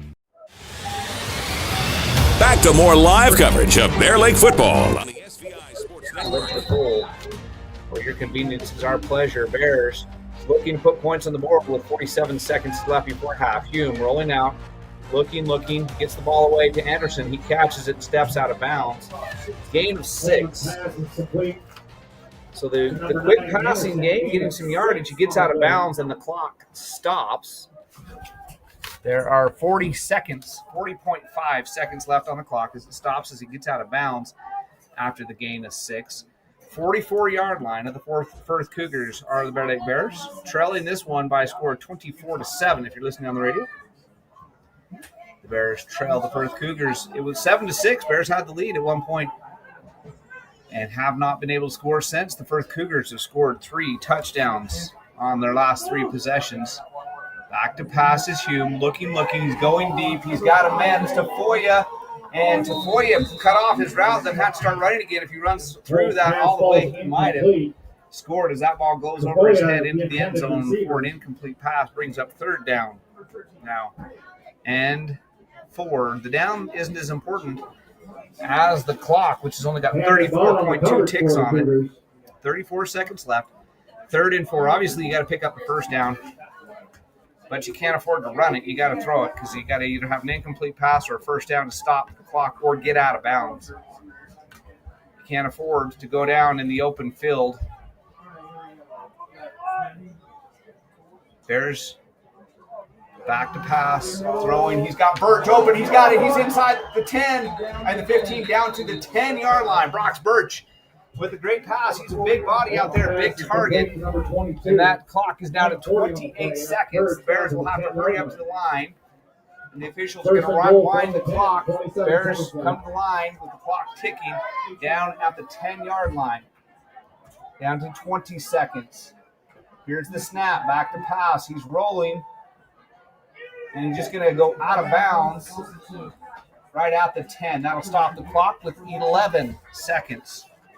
Quarterback keeper on the play. So the Bears wasted a lot of time there. Maybe just come up to the line and clock it instead of calling the play. They called the play. And 2nd down and goal now from the 10-yard line. 11 seconds. So as long as you're not tackling bounds, you got time for 2, maybe 3 more plays if they're quick hitters. And Hume ran out of bounds on that one. No place to throw it, so he just ran out of bounds with it. Brings up 2nd down and goal. Tafoya, Wiscombe, Birch, and Anderson in motion. Back to pass. And that one is knocked away. Intended for Birch right at about the 34-yard line. He's knocked away. So brings up 3rd and goal. 9.4 seconds. That was a quick hitter. Only took a second and a half off the clock. 9 seconds left. Let's get loud, Cougar fans. Left. That was a quick one. Only took a couple seconds, less than 2 seconds off the clock for the Bears.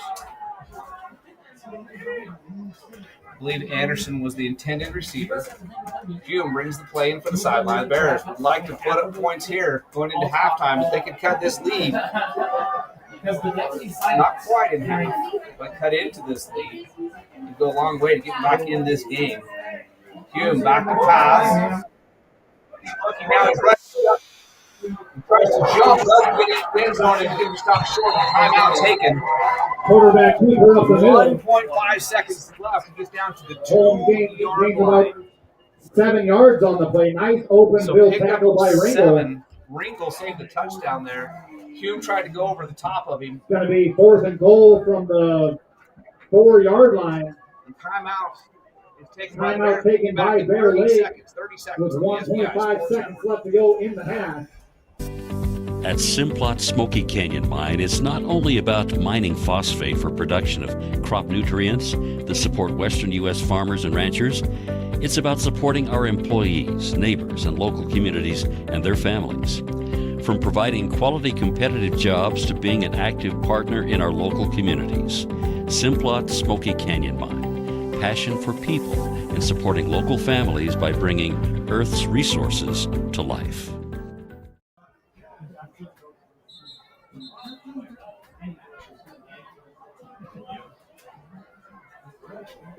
.5 seconds left in the half. Bears have it first, 4th down and goal. The down doesn't matter. This is going to be the last play of the half. Barring a penalty on the defense, this will be the last play of the first half. Bears need the touchdown. They're going to go for a field goal attempt. 4th and goal. Let's make some No, noise. it's just a heavy formation. And give this to Wiscombe. He's going to, let's see, what do they call? Still waiting, they call. The officials still haven't decided if it's a touchdown or a turnover on down. Touchdown, Bears! Touchdown, Wiscombe right at the goal line. He made it in behind a big formation. The Bears got the touchdown, 24-13. The officials took forever to discuss it, but they finally come to the conclusion that he was in. I think the Bears are going to go for the extra point, try to cut the lead to 10. Bears get what they need. Wiscombe gets his 2nd touchdown of the night. He'll be the kicker for the extra point. The holder is Hume, quarterback. Bears set up for the extra point. The Bears set up for the extra point. Got the touchdown they needed. The Bears will get the second half kickoff, so they have a chance to go 2 for 1 if they can come back out and get the score. Wiscombe's kick is up and good. So the extra point by Wiscombe The extra is point's good. good, and it's So at the end of the first half, 14. We're going to stay right here your first Cougars until the 24, halftime. Bear Lake Well, I Bears think that's the 14. final play. Yeah, there's no kickoff needed. That's the final play of the first half. We're going to take an extended break while we try to figure out the audio during halftime. When we come back, we'll give you the halftime recap if we have time before the second half kickoff. Right after this on the SVI Sports Network. Nice job, Martin. Looking good. Oh, it's the funny car guy. Hey, you got Napa know-how too, huh? Yep. Well, Martin does go 200 miles an hour. Ron breaks 304 seconds. Yeah, in a straight line. That's real hard. You drive in a circle. You don't even steer. Look at me. Hey, you I two. turn left. Don't make me go get my can. Your can's old. Quiet! Matlock's on! That's Daryl's can. Boogity, boogity! Our PT department is comprised of physical therapy, occupational therapy, speech therapy. We also have pelvic floor that we do. Physical therapy helps in multiple settings. They assist in the skilled nursing facility, the manor, the home health, along with helping out with both preoperative and postoperative. Make sure that you have the best outcome with your surgery and your way of life going forward. Bear Lake Drug in Montpelier is your full-service pharmacy, including prescription refills and medications. Bear Lake Drug also offers services such as rapid strep test, rapid influenza test, and medication synchronization. Ask your pharmacist for more details at Bear Lake Drug on Washington Street in Montpelier. Visit BearLakeDrugID.com. That's BearLakeDrugID.com. It's your local drugstore and a whole lot more. Bear Lake Drug.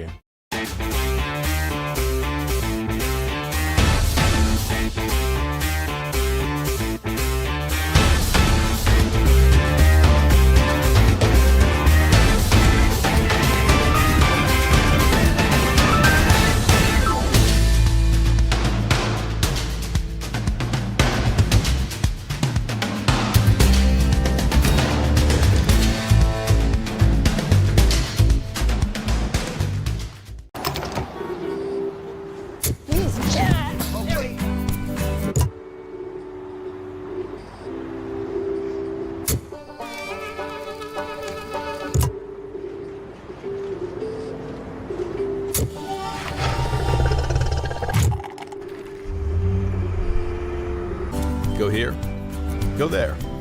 Go anywhere with Phillips 66. Live to the full with You Save Phillips 66, where your convenience is our pleasure. Here at Bear Lake Memorial Hospital, we have the honor of having a great radiology team. They've been recognized at the state level of being the best in their field. In our radiology department, we are able to provide MRIs, CT scans, X-rays, mammograms, ultrasound, echocardiograms, nuclear medicine, and DEXA scans.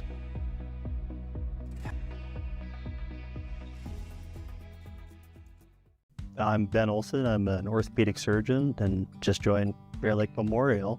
I'm originally from here in Bear Lake, graduated in 1997, went to undergrad in Pocatello at Idaho State, went to med school in Missouri, residency in Ohio, practiced in Northeastern Oregon for the last 11 years.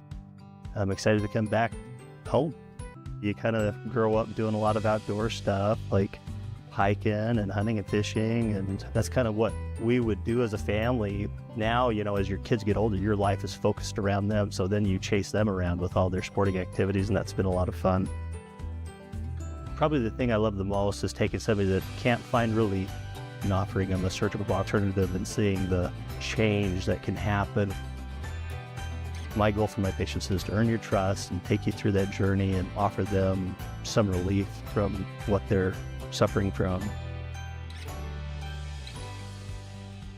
Bear Lake Dental in Montpelier is where kindness and dentistry meet. Our friendly, talented team have years of experience in providing compassionate service and high-quality dental care. Dr. Micah Himmerick, Dr. Monty Weston, and a full staff of dental experts are here to help you create a new smile. Visit Bear Lake Dental at 215 South 4th Street in Montpelier, online at bearlakedental.com, or give us a call at 208-847-0153. Bear Lake Dental, creating happy, beautiful smiles. Hi, I'm Dr. Reynolds. I work here at Bear Lake Memorial Hospital. I'm a family physician trained in rural family medicine, and then I also do sports medicine. I grew up in Provo, Utah, played football at BYU, medical school at the University of Utah, then did my residency at the family medicine residency of Idaho, and then after residency came here. I love the beauty, the place geographically here. I love the people, and I love that there's a certain type of get-it-done person that lives here and thrives here. Really any sports me and my family love. Jet skiing, being on the lake, ATVs, power sports, that kind of stuff. I think what I want you to know more than anything else is that I'm here for you, that I take that duty to you very seriously, and I want to provide you with the information or the guidelines that you need to make a good decision, and that I have your best interest at heart.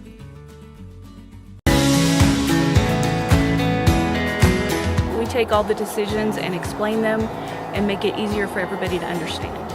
We bring a uniqueness to it, and we try to make sure everything is positive and happy and people have a good experience.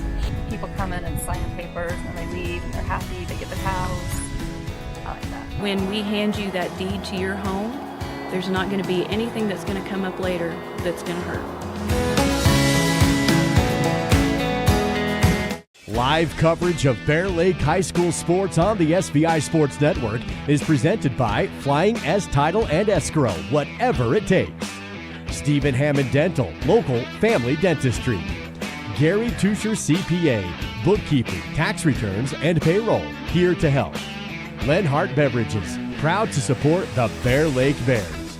And by KVSI The Wave, the Bear Lake Valley's hit music station on 105.3 FM. At Simplot Smoky Canyon Mine, it's not only about mining phosphate for production of crop nutrients that support western U.S. farmers and ranchers. It's about supporting our employees, neighbors, and local communities and their families. From providing quality competitive jobs to being an active partner in our local communities. Simplot Smoky Canyon Mine. Passion for people and supporting local families by bringing Earth's resources to life. Nice job, Martin. Looking good. Oh, it's the funny car guy. Hey, you got Napa know-how too, huh? Yep. Well, Martin does go 200 miles an hour. Ron breaks 300 in 4 seconds. Yeah, in a straight line. That's real hard. You drive in a circle. You don't even steer. Look at me. Hey, you I two. turn left. Don't make me go get my can. Your can's old. Quiet! Matlock's on! That's Daryl's can. Boogity, boogity! Our PT department is comprised of physical therapy, occupational therapy, speech therapy. We also have pelvic floor that we do. Physical therapy helps in multiple settings. They assist in the skilled nursing facility, the manor, the home health, along with helping out with both preoperative and postoperative. Make sure that you have the best outcome with your surgery and your way of life going forward. I know what you're saying, but you... Bear Lake Drug in Montpelier is your full-service pharmacy, including prescription refills and medications. Bear Lake Drug also offers services such as rapid strep test, rapid influenza test, and medication synchronization. Ask your pharmacist for more details at Bear Lake Drug on Washington Street in Montpelier. Visit BearLakeDrugID.com. That's BearLakeDrugID.com. It's your local drugstore and a whole lot more. Bear Lake Drug.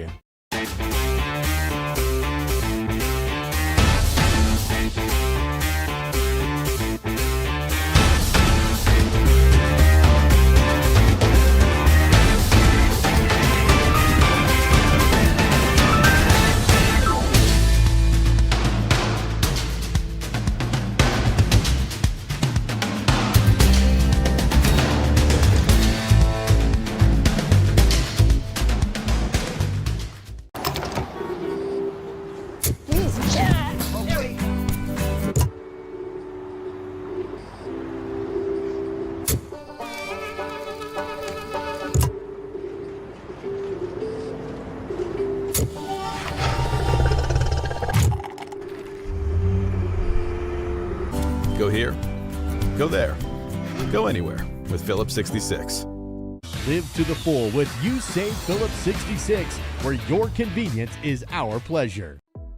Here at Bear Lake Memorial Hospital, we have the honor of having a great radiology team. They've been recognized at the state level of being the best in their field. In our radiology department, we are able to provide MRIs, CT scans, X-rays, mammograms, ultrasound, echocardiograms, nuclear medicine, and DEXA scans.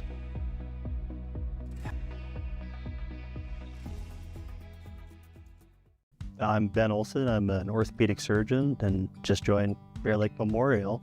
I'm originally from here in Bear Lake, graduated in 1997, went to undergrad in Pocatello at Idaho State, went to med school in Missouri, residency in Ohio, practiced in Northeastern Oregon for the last 11 years.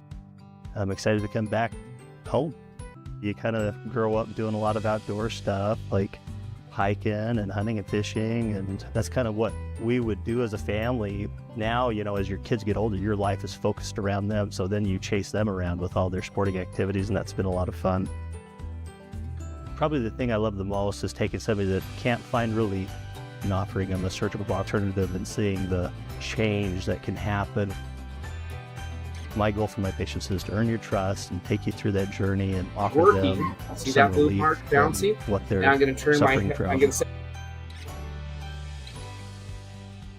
Bear Lake Dental in Montpelier is where kindness and dentistry meet. Our friendly, talented team have years of experience in providing compassionate service and high-quality dental care. Dr. Micah Himmerick, Dr. Monty Weston, and a full staff of dental experts are here to help you create a new smile. Visit Bear Lake Dental at 215 South 4th Street in Montpelier, online at bearlakedental.com, or give us a call at 208-847-0153. Bear Lake Dental, creating happy, beautiful smiles.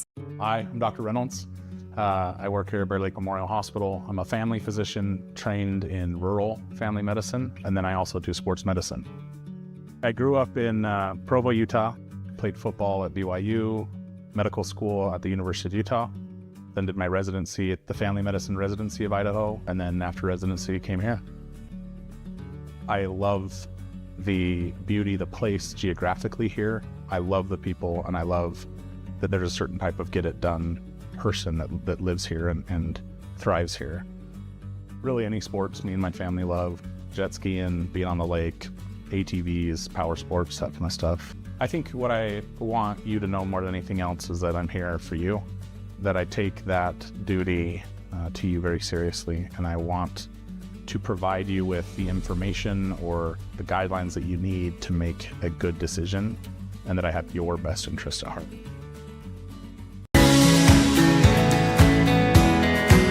We take all the decisions and explain them and make it easier for everybody to understand. We bring a uniqueness to it, and we try to make sure everything is positive and happy and people have a good experience. People come in and sign papers and they leave and they're happy, they get their house. I like that. When we hand you that deed to your home, there's not going to be anything that's going to come up later that's going to hurt. Live coverage of Bear Lake High School sports on the SVI Sports Network is presented by Flying S Title and Escrow, whatever it takes. Stephen Hammond Dental, local family dentistry. Gary Tusher CPA, bookkeeping, tax returns, and payroll, here to help. Lenhart Beverages, proud to support the Bear Lake Bears.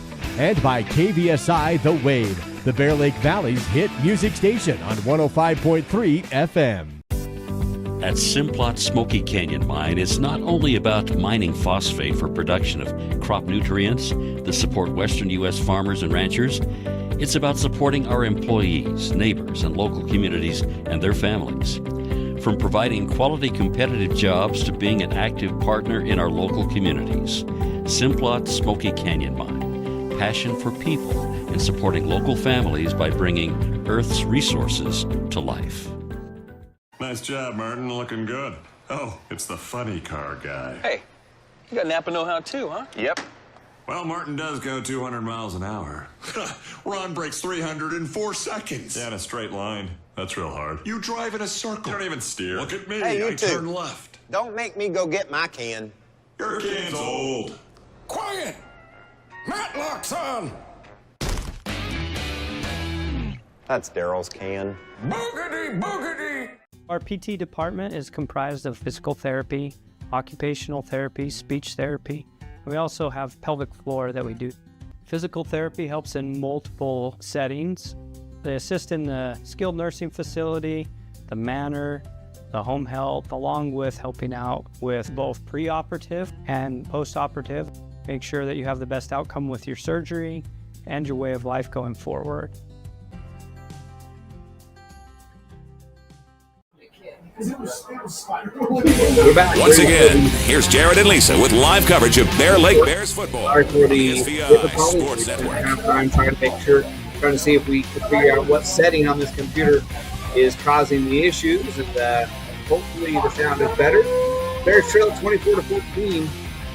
Bears will start the second half with the ball, so they have a chance to go 2 scores back-to-back if they can convert on this first possession of the second half. They ended with a touchdown right as the first half ended. Caleb Wiscombe got it in by the hair of his chinny chin chin. He converted by less than a fun-sized Snickers bar.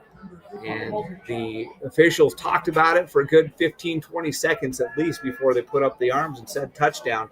And that cut into the Firth lead. Bears led it 7-6 for 24-7.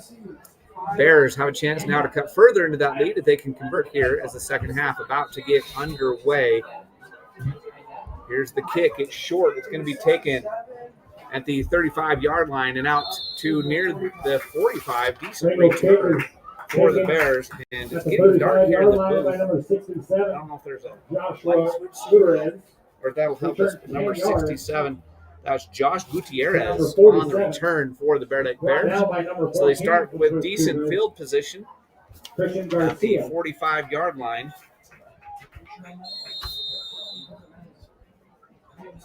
So they've got 2 possessions in a row. Firth got 2 possessions in a row due to the accidental. I think it was accidental from what we're hearing. Conversation during halftime. Onside kick. Hume. Back to pass. He's going to pitch it out to Alleman. Alleman cuts it back and makes something out of nothing. Picks up 4 yards on the option play. So 4-yard run there for Alleman on the first play of the second half. Out here to midfield already. Out to the 47-yard line. Second down and 6. Facing the Bear Lake Bears. As they look to score to open the second half. Down by a score 24-14. After scoring to end the first half, they'd like to score to open the second half. Allman, the running back. Wiscombe and Tafoya to the near side. Birch out there with Anderson on the far side. Back to pass is Hume. He's got Tafoya. Tafoya breaks one tackle, and he's going to get the first down right to the 45 of the Firth Cougars. He caught it about a yard short of the first down. Second, third, fourth effort, he gets to the 45. That's good for a Phillips 66U save, first down. Phillips 66U save, live to the full, where your convenience is our pleasure. And appreciate them sponsoring our first downs. The Bears convert that first down. So into Firth territory already. Anderson far out to the right, the far side of the field. Birch in the slot. And it is Tafoya on the near side. The handoff is going to go right up the middle. No gain on the play. And I think that was Allman on the carry. Let's see, or was it Wiscombe? So it was Allman on the carry. No gain on the play. For the Bears. First down and, second down and 10 now. As the running play goes nowhere. The running game really has been non-existent for the Bear Lake Bears. The Firth Cougars defensive front has controlled the night. The Bears have had their success in the passing game. For the most part, it's been a pretty good night passing the ball. One interception was big in the first half. It set the Cougars up for one of their touchdowns. He's now being rushed. He's got some running room, stumbles. He gets to the outside, still on his feet, turns the corner. He's going to pick up, let's see, where they mark him out. Is it going to be first down yardage? Looks like it's going to be right at the 35. Home the ball carrier for the Bears. So Jack Hume, if he could have kept his footing early on, that might have been even a bigger gain. It looks like they're going to say right to the 35, a 10-yard pickup for Jack Hume. And that's another Bear Lake first down. The Phillips 66U save first down. As Jack Hume on the quarterback keeper after couldn't find anybody open downfield. The pocket collapsed. He got to the outside, picked up a block, scooted down the sideline, gains 10 yards. First and 10.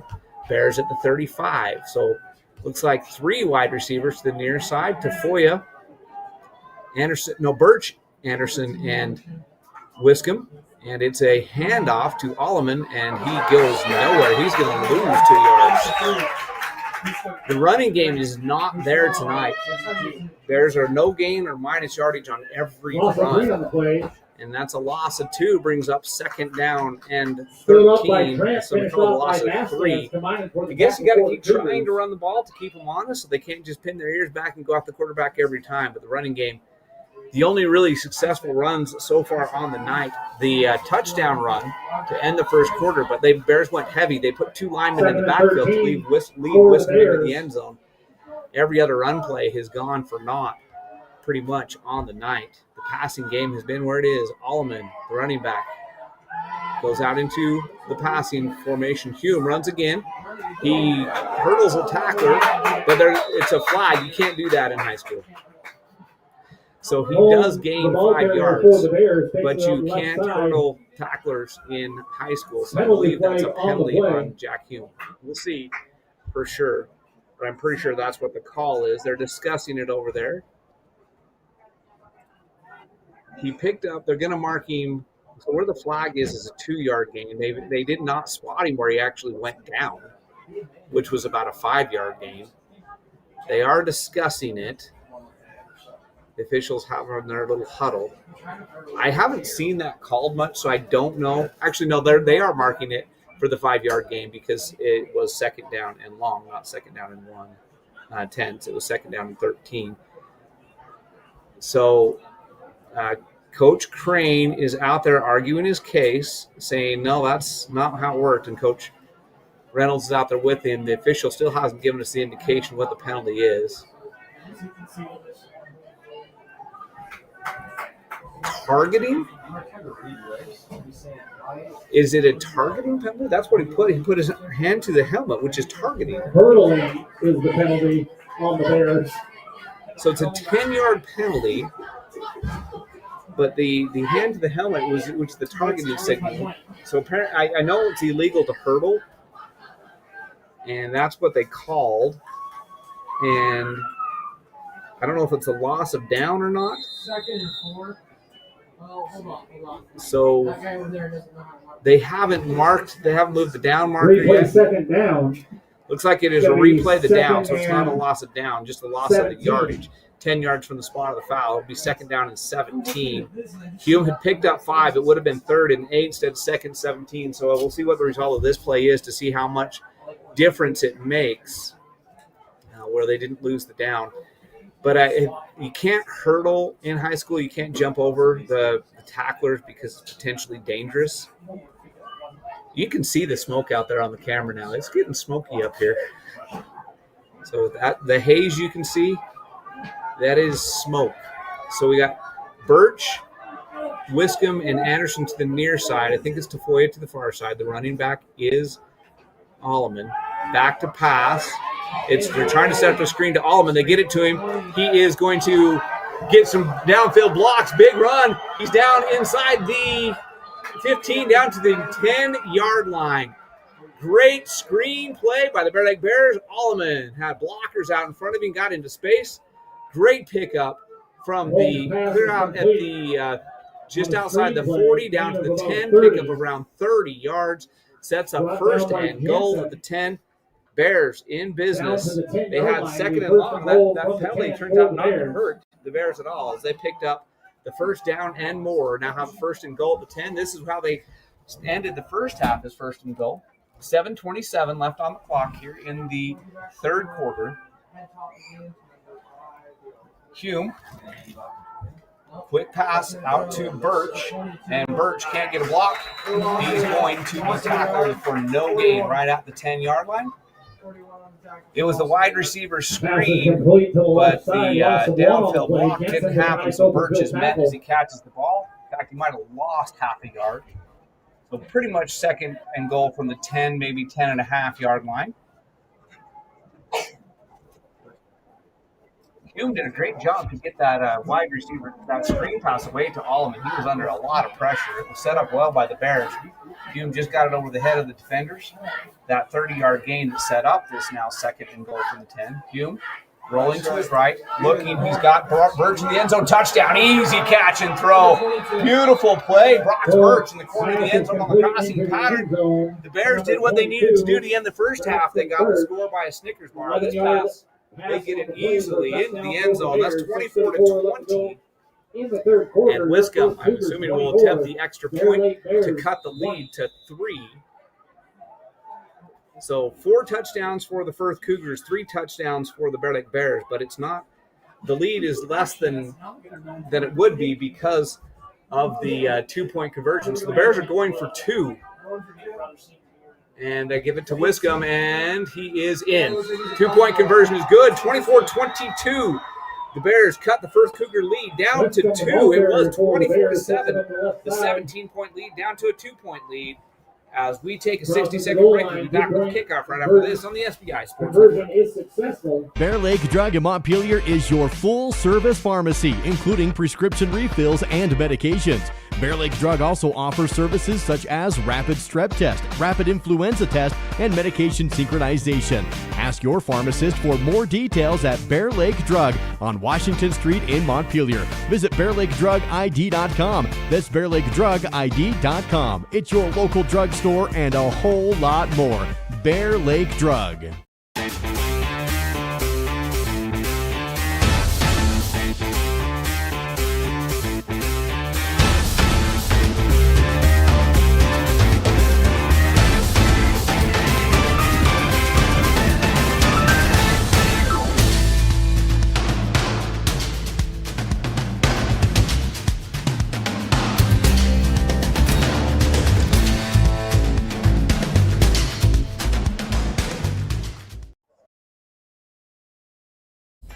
Today's broadcast is owned by SVI Media. Any reproduction or use of this broadcast without permission is strictly prohibited.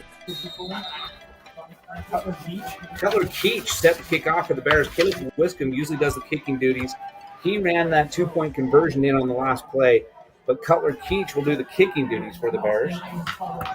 And Keach gets it deep. Nice kick. It's going to go to Arriaga down inside the 15-yard line. He's got running room and blockers out in front of him, but he's going to be forced to the sideline and out of bounds, out across the 35. Scampers they mark him up the out left the side to the 37. 35. So Wiscombe didn't kick that extra point and did not do the Number kicking duties 8 there, but he is for coming the back Bears out on with the tackle. defense, and he was the runner on the 2-point conversion. So hopefully he's okay. And maybe they just wanted a little bit different style of kickoff there to try to get the shorter return. And the Bears do a decent job on coverage out of the 37. So now there's a crucial defensive possession.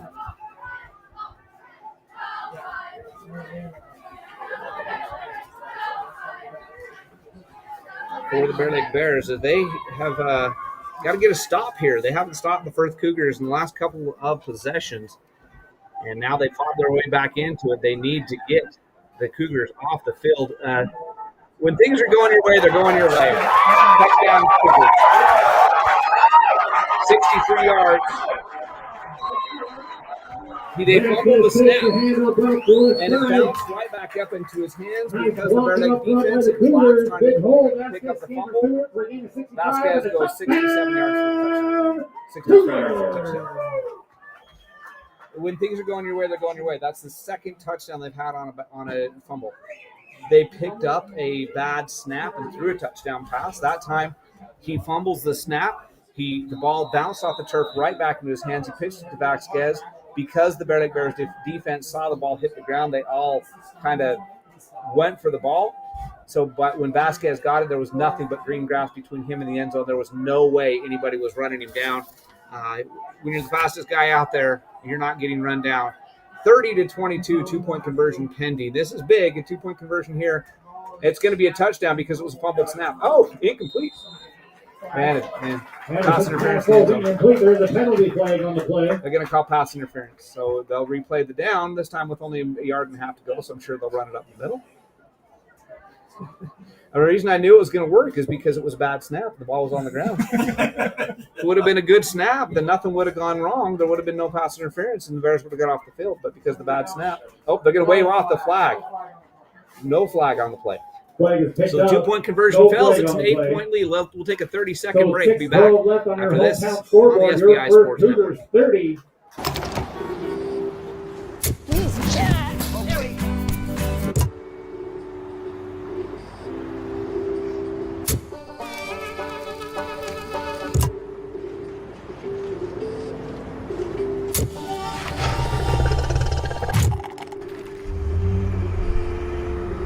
Go here, go there, go anywhere with Phillips 66.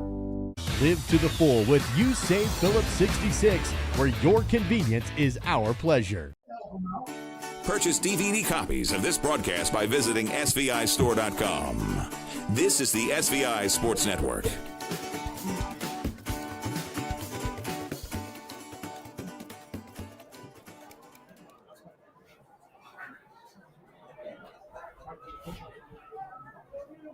The Bears scored 2 possessions in a row to end the half and to start the half to cut the lead to 2 at 24-22. Firth Cougars, they only took 1 play to return the favor and score a touchdown. Twice in this game, the Cougars have been on the verge of turning it over and have turned it into touchdowns. The first one was a bad snap that the quarterback Anderson picked up for a touchdown pass to Vasquez. This time was a fumbled snap. He picked up, it bounced right back up in his hands. He pitched it out to Vasquez for a touchdown. So the ball is bouncing Firth Cougars' way tonight. They lead by 8. And here's the kick. This one is going to be taken by Tafoya at the 20. 25-30, gets to the outside, 35-40, cuts back in, 45, and he's out of bounds. Oh, that's got to be a flag. Yes, it is. He's going to be, because they threw him clear into the bench. It was 4 or 5 yards out of bounds when the tackle was completed. So 15 yards from the end of the run.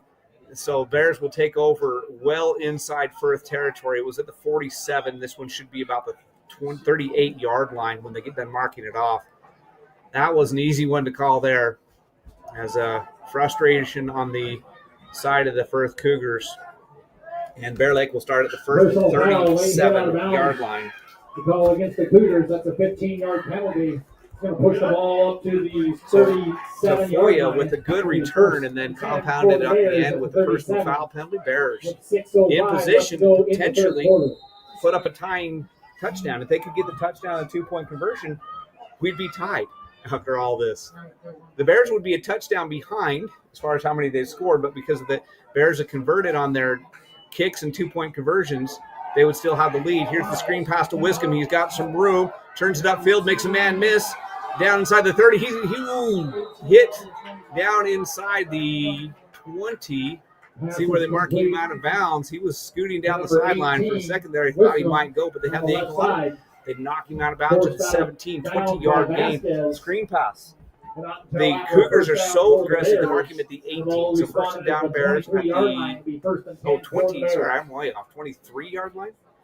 So it was still a 14-yard gain. But the 23-yard line, first down and 10. That's another field of 66. You say first down. As I was starting to say, the screen pass has been effective twice now because Firth is just pinning their ears back and going after the quarterback because the run game hasn't done anything. So that leaves the screen pass as an option, and that was just a little wide receiver screen out there to Wiscombe, who just didn't go out on a pattern, just stayed in the backfield, and it worked for 14 yards. Bears inside the 25. Hume rolling to his right, looking. Now he's going to tuck it. No, he throws. It's out of bounds. Anderson made a diving attempt for it, but that was kind of throwing it away to make sure he doesn't lose yardage. Anderson made a diving attempt. Pass is going to fall incomplete. But it falls incomplete. It'll be second down and 10. Good decision by that on that play. He put it where if Anderson catches it, great. If he doesn't, it's out of bounds. There's no chance for an interception. And you live to fight another down. So second down and 10. Good decision there not to try to force anything by the quarterback, Jack Hume. Second-year starter. He's a junior this year. So the Bears have the ball at the 23-yard line. Second down and 10 at the first 23. After the good return and then the personal foul, set him up in good field position. Hume back to pass. He's got time. He's got a man over the middle. It's Alleman, and it's knocked away. Good defensive play there. And number 41. Pass ball is incomplete. Nice coverage there by Tanner Jensen. Tanner Jensen knocked that away. Going to bring up third down and 10. Alleman came out of the backfield, and he had room, but it's knocked down. So third down and 10 now, facing the Bears from the 23.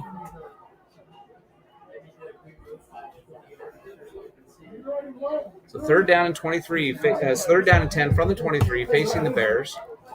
They scored one touchdown here in the half, looking to put another one on the board here. They're in four-down territory. You don't have to get the first down here, but you would like to get some positive yardage. 3 wide receivers to the near side, 1 to the far side, all in the backfield. Back to pass is Hume, and it's a screen pass again to Alleman, and he's going to pick up positive yardage, and he's knocked out of bounds. Screen pass complete. After a pickup of about 6, we'll see where they mark it. 6 yards on the play. I think it's going to be fourth down, and it looks like 5. So now that they actually mark it, move the chains, fourth and a long 5. So it's hard to see on the far side of the field. Fourth down here. Fourth big play right here. Fourth down. 3 wide receivers to the near side are Anderson, Wiscombe, and Birch. Birch is the big target. Might try to find him right in the soft spot in the zone. And that's exactly who he's throwing to, and it falls incomplete, knocked down by Ringel. It'll be a turnover on downs. The Bears get clear down to the 20-yard line, but can't convert on fourth down. So turnover on downs, they squander the good field position. Turnover on downs as the Firth Cougars take it over possession. So Firth takes over possession on the 19-yard line, just inside the 20, first and 10. So the first play, offensive play, the first half for the Firth Cougars was a long touchdown. The first play, offensive play, the second half for the Firth Cougars was a long touchdown. They hold the Bears there. The Bears had a chance to cut the lead into the lead again, maybe even tie the game with a touchdown and 2-point conversion. First defense holds. And let's see what they got. It's a handoff right up the middle and a couple broken tackles, and it's a 10-yard gain, first down Firth. Vasquez again, he's so fast that once he gets the ball in his hands, he can step on field before he even has a chance to clinch. And he picks up the first down out at the 29-yard line, picked up exactly 10. He's shifty, he's fast, he gets the ball in the open field, and he's gone. And fortunately for the Bear Lake Bears, he's on the sideline for this play. So they'll have to go to somebody else as Vasquez gets a much-deserved breather on this first down and 10 play from the 29-yard line. Firth Cougars got the stop to keep the Bears out of the end zone. Now they're trying to put a security touchdown on the board if they could. It's a pitch. It's a, great play and fumble. Bears, I think, have it. They do. Allman forces the fumble, and it's Bears football back inside the 25-yard line, recovered by the Bears, down to the 23. So the Bear Lake Bears get the ball, force the fumble. I didn't see who picked it up. Allman, I think, forced it. And they take over on the first 23-yard line. So the turnover on downs doesn't hit right exactly where the ball was, at the 23-yard line. So a first down by the Firth Cougars, then a fumble. The Bears pick it up right where they lost it 2 plays ago. So let's just pretend that fourth down play didn't ever happen. So man in motion is Wiscombe. Back to pass is Hume. It's the wide receiver screen to Anderson. He cuts through the middle, and he's still on his feet, makes a man miss. He's going to be tackled at about the 13. Pass is complete to Anderson on the right side. So that was just a little, I guess you'd call it a bubble screen, a wide receiver screen. And it looks like it's going to be gain of about 9 yards on the play. A 9-yard gain. If he would have just ducked his head and stayed going upfield, he might have got the first down. He tried to cut it back and pick up more yardage. And so only gets 9 because they made a good tackle, but still a good game. Second down and 1. The passing game. The Bears have to pass the ball to do anything. In this game, the running game hasn't been there, and it looks like they've completely abandoned the running game, not even trying anymore. They're going to screen passes, and Birch, Wiscombe, Anderson to the near side. Looks like Ewing is to the far side. The pitch is to Allman. He's going to pick up the first down and more. He's down inside the 10, out of bounds near the 5. Let's see where they mark him. Looks like it's going to be the 6-yard line. That's another field 66. You say first down. It'll be first down and goal. So the pitch option. That's one. That's one time when maybe the pass set up the run. As now the defense is dropping back into pass coverage, and the run game gets the first down. Allman having a good night. He caught that long screen pass earlier, and he takes that pitch for the first down to the 6-yard line. First and goal for the Bears on the field 66. You say first down. Give us to Allman. He's going to dance up the middle. Gates a yard. So second down and goal from the 5. You got to throw those run plays in there every once in a while. Keep them honest. Second and goal from the 5. The last time they were in this situation down inside the 10-yard line, Birch just ran a little crossing pattern, and Hume found him in the corner of the end zone for an easy touchdown. Birch is a big body out there. He's tall, he's athletic, and he's a great target for Hume. That's what I'd run that one again. That's my call. But 2 running backs in the backfield. It's Allman and Wiscombe. Birch is the slot receiver. The give is to, it's a quarterback keeper. And he's going to go down inside the 5, only gain another yard. Just 1 yard. I thought he gained more than that. But then look at where they mark it. So 2 straight running plays on first and goal from the 5. It's now third and goal. From about the 3-yard line. The far side looks like it's closer to the 2. The near side looks like it's at the 3.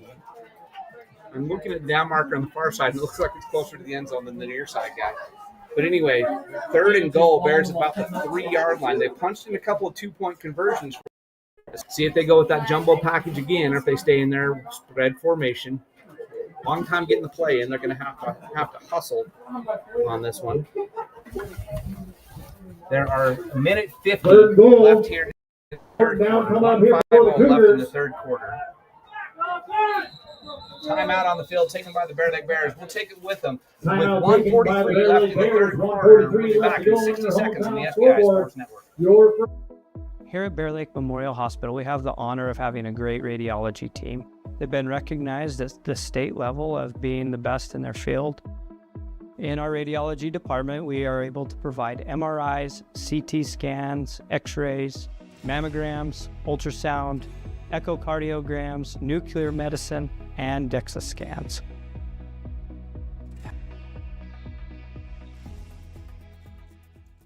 Bear Lake Dental in Montpelier is where kindness and dentistry meet. Our friendly, talented team have years of experience in providing compassionate service and high-quality dental care. Dr. Micah Himmerick, Dr. Monty Weston, and a full staff of dental experts are here to help you create a new smile. Visit Bear Lake Dental at 215 South 4th Street in Montpelier, online at bearlakedental.com, or give us a call at 208-847-0153. Bear Lake Dental, creating happy, beautiful smiles.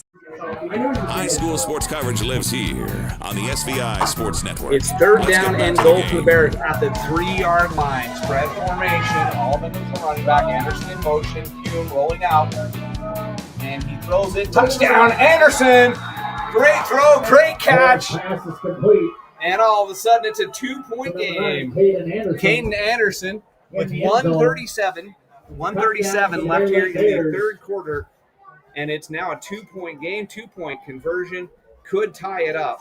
Firth 30, Bear Lake 28, 137 I'm sure left that to the go. Bears will go for In it the third quarter. to tie this one up. And they got the jumbo formation. It's worked for Bear them. Lake Touchdown lines and a up with a 2-point conversion conversion so far. And here we go. Give this to Wiscombe. He's tripped up this time. He's not going to get it. The Firth Cougars will maintain their 2-point lead. And that was a great play there. I think it was Rankle in the backfield. Tripped him up. We'll come back within 30 seconds with the kickoff. The Bears trail by 2, 30-28 on the Bear Lake Memorial Healthcare Scoreboard. Firth Cougars 30, Bear Lake Bears 28.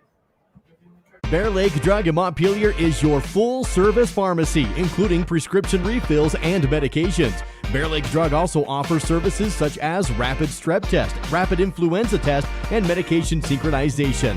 Ask your pharmacist for more details at Bear Lake Drug on Washington Street in Montpelier. Visit bearlakedrugid.com. That's bearlakedrugid.com. It's your local drugstore and a whole lot more. Bear Lake Drug.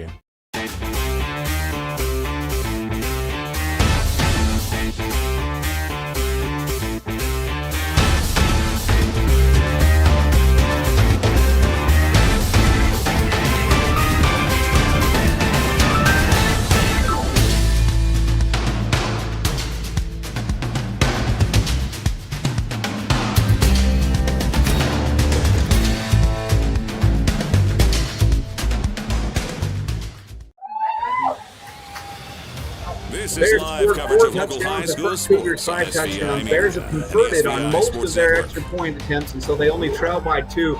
Great kick by Wiscombe, and it's going to go out of the end zone for a touchback. So Caleb Wiscombe gets his foot into that one. Great kick, and he'll pin the Firth Cougars back at their own 25.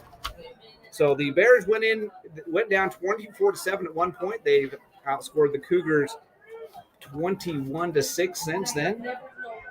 And the Bears defense needs a stop right here after they Bears scored their second touchdown in the second half, third touchdown in the last 4 drives. The turnover on downs inside the 15 was the only one they stopped on. And now they need a stop as the Firth Cougars take over 1st and 10 at their own 20-yard line. Don't forget, we're in high school. The 20, not 25. That's college in the NFL. And it's a handoff and a 5-yard gain. And that looks like it's Vasquez with the carry. He gets 5. Farmer with the tackle. He's had a decent night. He's had a couple of big tackles. And it brings up 2nd down and a long 5. It looks like the ball's right on the, maybe it's just the angle. So it's right on the 25. So 2nd down. 30-28. We're in the right near the end of the third quarter. 1:02, 1 minute now and counting left in the third quarter. And 1 wide receiver in formation. Quarterback Anderson is under center. Here's the snap. Here's the nice defense blew that one up, and it's going to go for a loss of 4 on the play. And Vasquez, the ball carrier. It looks like Loss of 3 on the play.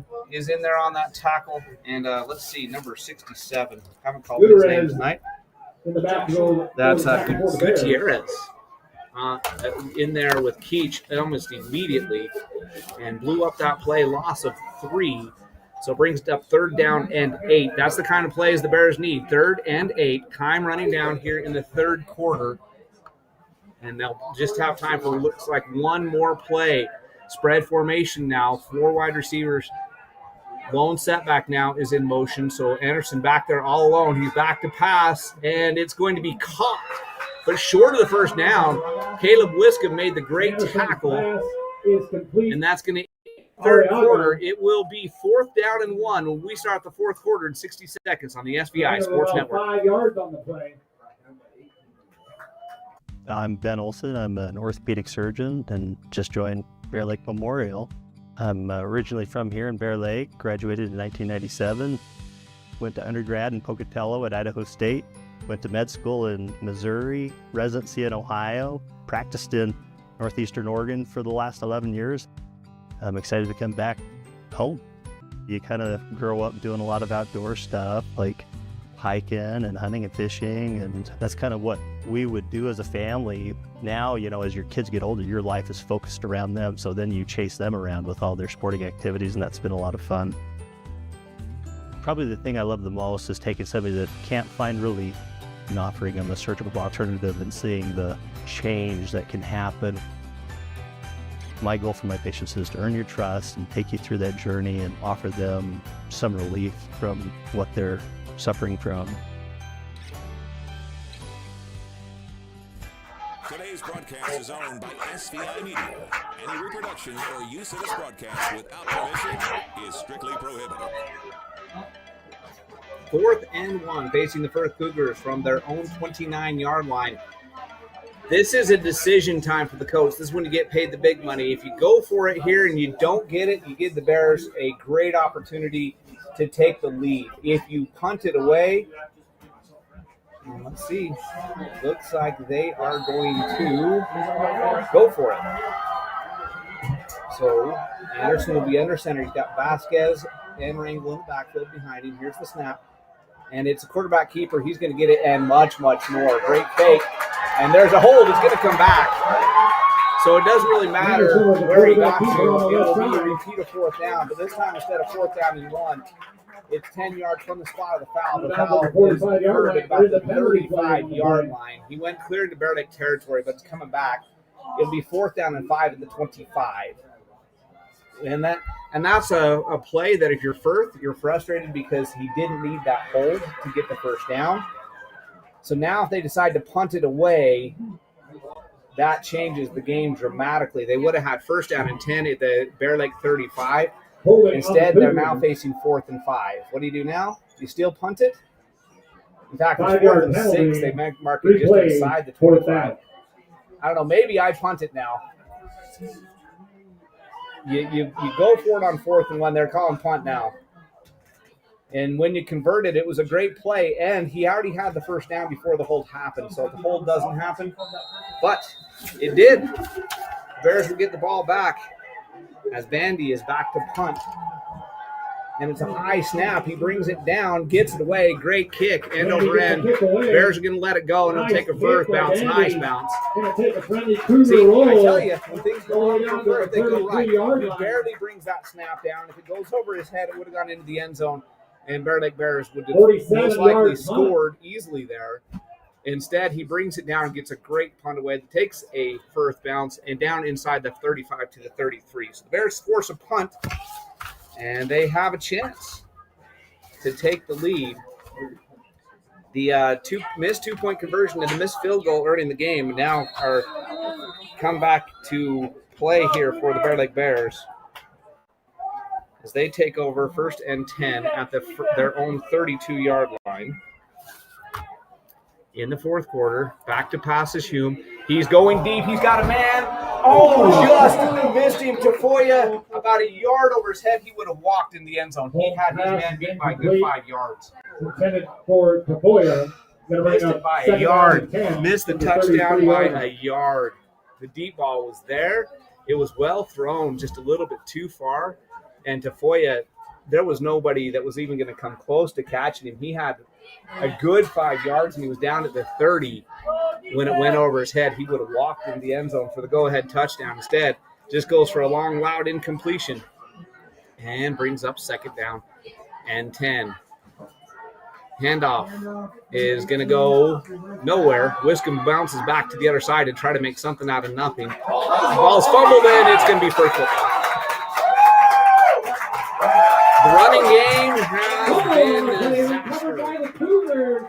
And Wiscombe had to bounce it back the opposite way to try to make something out of nothing. He got back to the line of scrimmage but fumbled it. Firth takes over. That fumble recovered by James Lizaraga.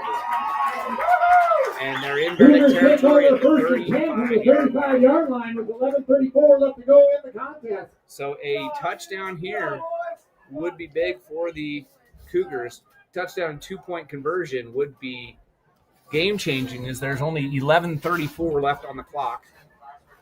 11:34 left in the fourth quarter. Firth takes over at the Bear Lake 34-yard line.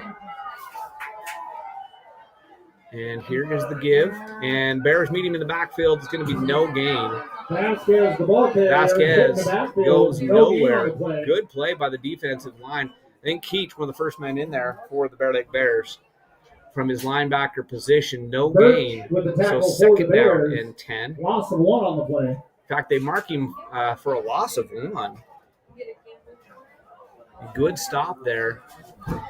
It's for Firth, it seems to be all or nothing. They either get big chunk yardage or don't get anything. For the Bears, they've had methodical drives, but an interception and a fumble have been crucial in this game. If Bears can hold the Firth Cougars out of the end zone here, it would erase that fumble. It's now 2nd down and 11. Nobody in the backfield. And it's going to be illegal motion, false start. 2nd and 16. And that was going to be a screen to Ringle. Penalty flag on the play. But a flag comes down before the snap. 5-yard so they'll move it back to the 40. Still 2nd down. This game hasn't had too many penalties. A couple of crucial ones on the last couple of drives, though. The holding penalty erased the 1st down for the Firth Cougars. And then that false start there makes it 2nd 16. They're against the chains. Like I said, it's either been big chunk plays or nothing for the Cougars in this game. So they need one of those chunk plays here as Anderson brings the play in from the sideline. I think they have the screen set up pretty well on that, the wide receiver screen. I think he had a lot of blocking and a lot of running room. Ringle is the running back. Spread formation, back to pass. It's a low snap, but he brings it up, setting up, passing. He's got his man, and he converts the 1st down. And that's Vasquez. Anderson makes the tackle at the 23-yard line. So gain of 17. They needed 16. They get 17. Gain of about 17 yards on the play. That's for another 1st down. Passing play that's really been successful. Most of the passes have been the short variety that they turned into big gains with after the catch. That one, Anderson hit him basically at the same time the ball got there, but Vasquez gets the catch, gets the 1st down. Spread formation again, shotgun again. Ringle the lone running back beside Anderson in the backfield. Now man in motion. That is Ariaga. The give is right up the middle. That was just a fake. Everybody fell for the jet sweep action.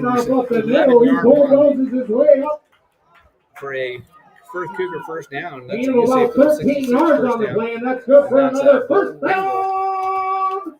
Gets the 10-yard gain. So 1st downs on back-to-back plays for the Firth Cougars.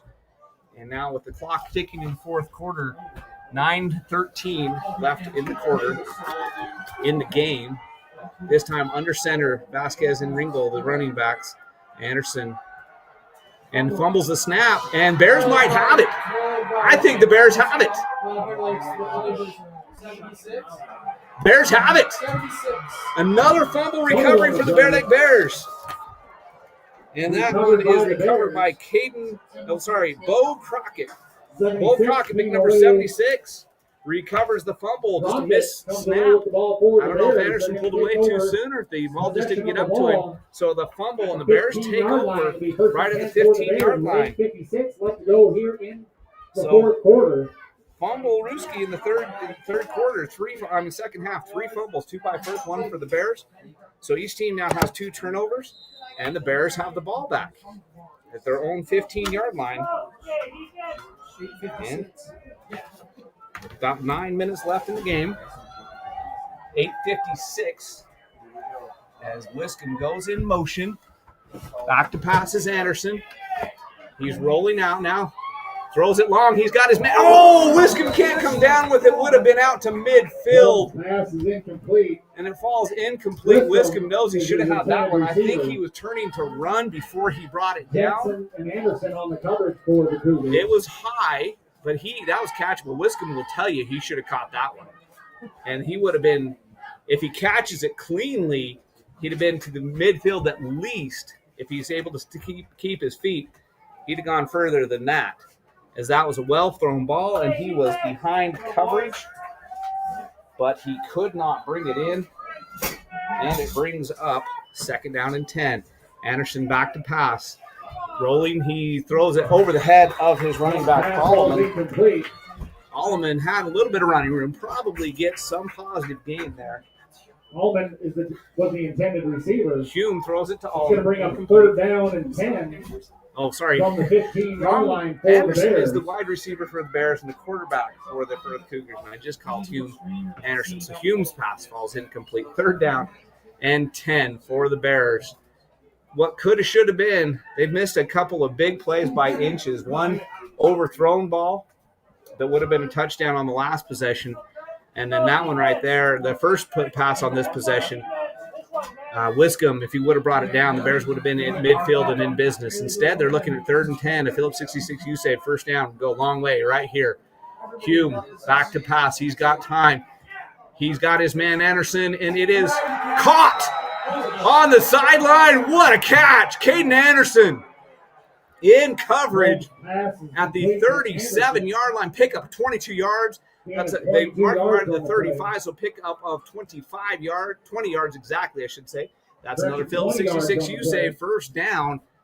Phillips 66 U-save, live to the full, where your convenience is our pleasure. The Bear Lake Bears convert. The Bear Lake Memorial Healthcare scoreboard shows the Bears need to convert a couple more times. They trail 30-28 here in the 4th quarter, about midway through the 4th quarter. Anderson and Wiscombe and Birch all to the near side.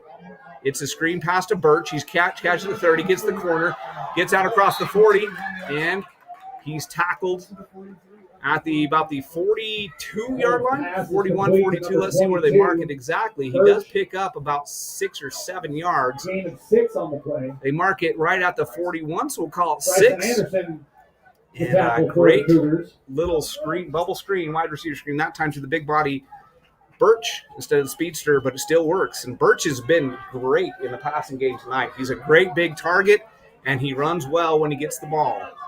Anderson's made some dramatic catches as well. So here we go. 2nd down and 4. Back to pass is Hume. Looking, through the hands of Ewing. There was just a little bit too much pepper on that pass as Ewing couldn't bring a hand down. It goes right between his hands. He wouldn't have gained much, but he would have gained a 1st down.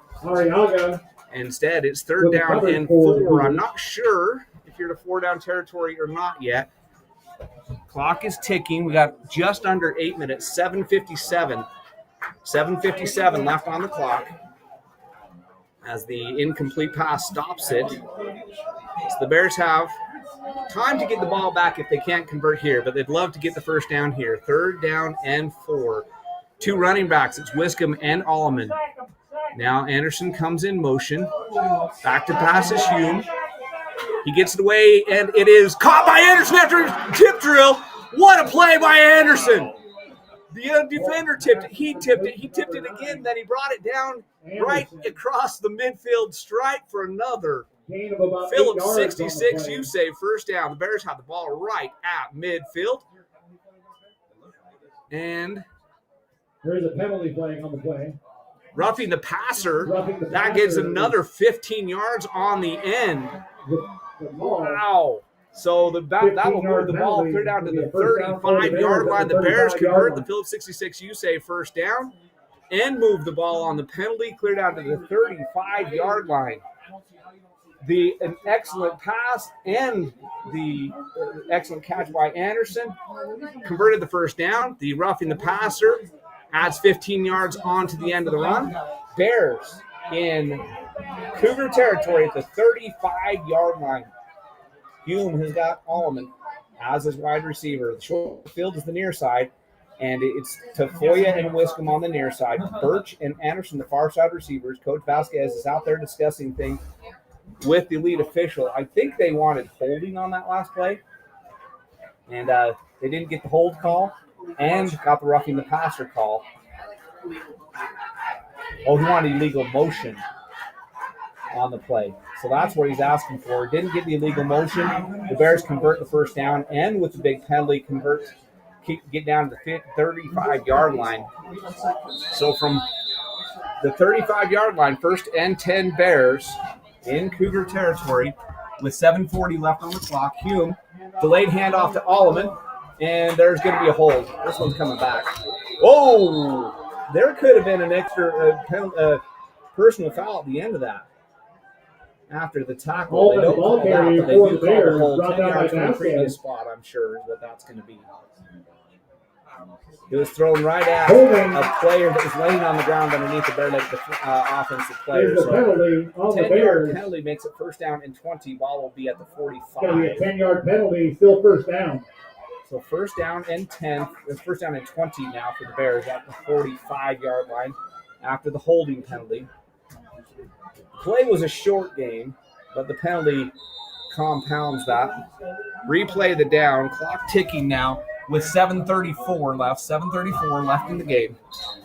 And Bears trailing by a score 30-28 with 7:25 and ticking on the clock. Hume brings the players to the line. Behind the chains now, 1st down and 20 after the holding penalty. Alleman is the running back. 3 wide receivers to the far side. He's rolling to that side, looking. He gets the pass away, and it's incomplete. And that was intended for Birch. Well covered there by Vasquez, and it falls incomplete. That stops the clock with 7:10 left, and 2nd down now and 20. That would have been a pickup of 8 or 9 yards. Would have helped, but it would have still put them there behind the chains.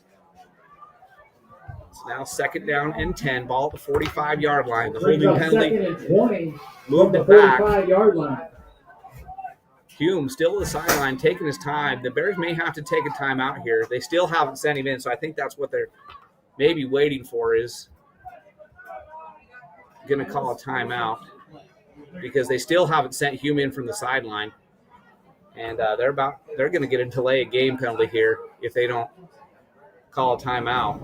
They're still in the huddle, and there's the 10-second and 5, 4, 3, 2, 1, delay a game. Right at the snap.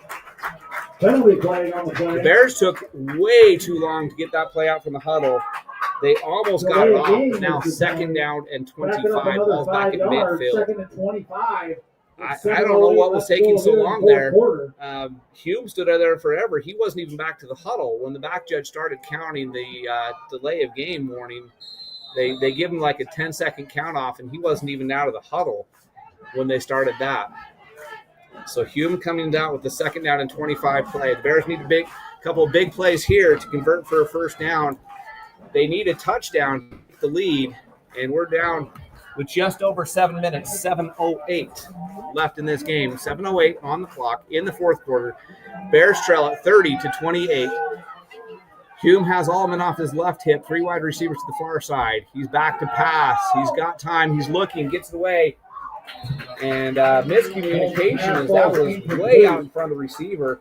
I think Birch looked for the soft spot in the zone, and Hume led him, and that ball was about 5 yards away from anybody who had a chance to catch it. Brings up 3rd down and 25 after the incompletion. So the clock stops after the incomplete pass with 7:03 left on the clock.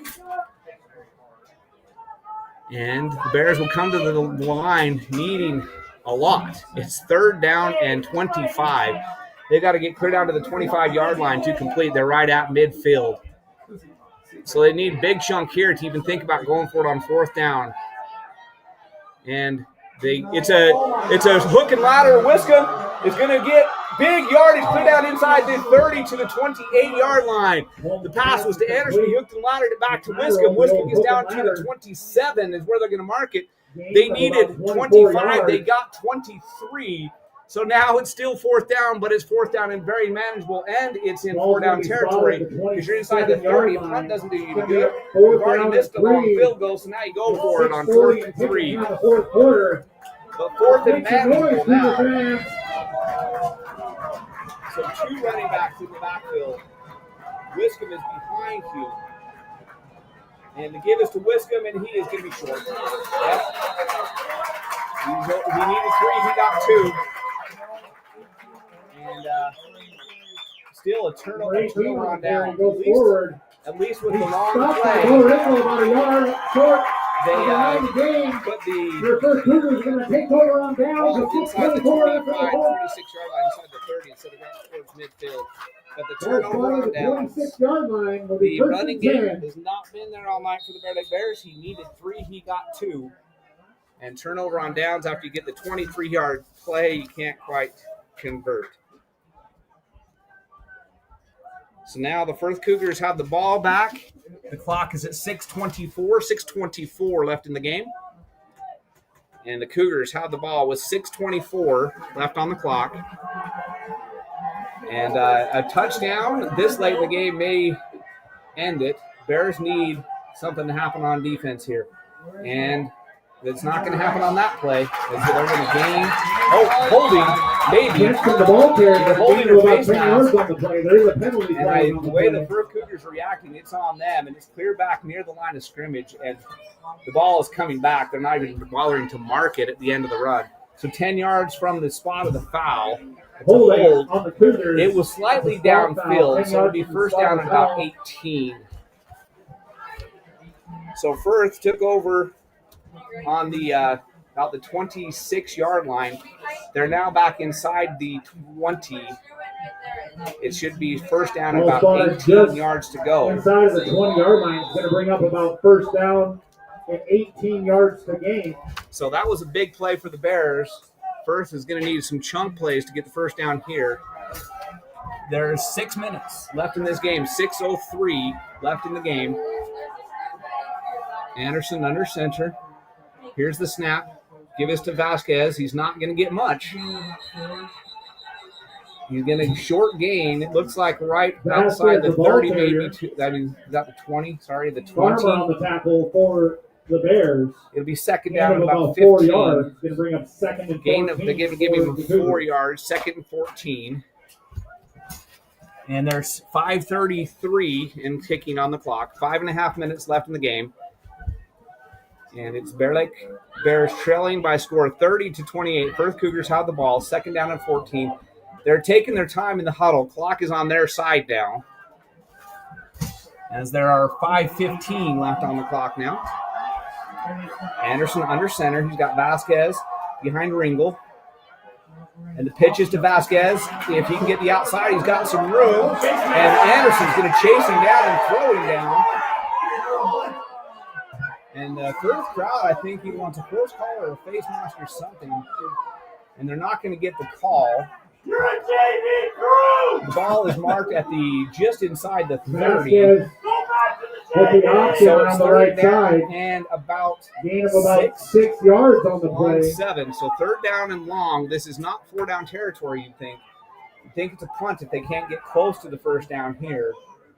Big play as we're down to 4.5 minutes left in the game. Clock ticking. If Firth can convert a first down, they might be able to run the clock out. If Bears can force a punt, they've got a chance. So big play here late in this game. Ringel the running back. Anderson in shotgun. He's back to pass. He's being chased. He throws it, and it's intercepted. Intercepted! Oh, they're going to say incomplete. Oh, I think Hume had that.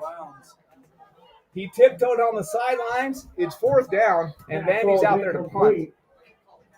So The Bears force the punt, and with the incompletion, the clock stops at 4:06 left in the game. Mandy back to punt for the Cougars. Mandy back to punt. It's Tafoya and Anderson. Back to receive. The fumble snap. He's running for it, and he's going to get it off. It's going to be short, and it touches a Firth Cougar, and they're going to down it right at midfield. So they're lucky. Firth is lucky. That could have been much worse. Right to midfield. And it's going to be down at the take over possession of the ball. 48-yard line, 47-yard line. In the fourth quarter. Wow. Ball's going to be spotted. That one almost, the Bears almost had to clear back inside the 30. So with 3:58, the Bears have the ball, 1st and 10. And Firth is lucky that it was that good of a kick. As it was a bad snap. He was lucky to pick it up. He scrambled to his right, got the kick away on the run. It was short, and it hit a Firth Cougar in the back.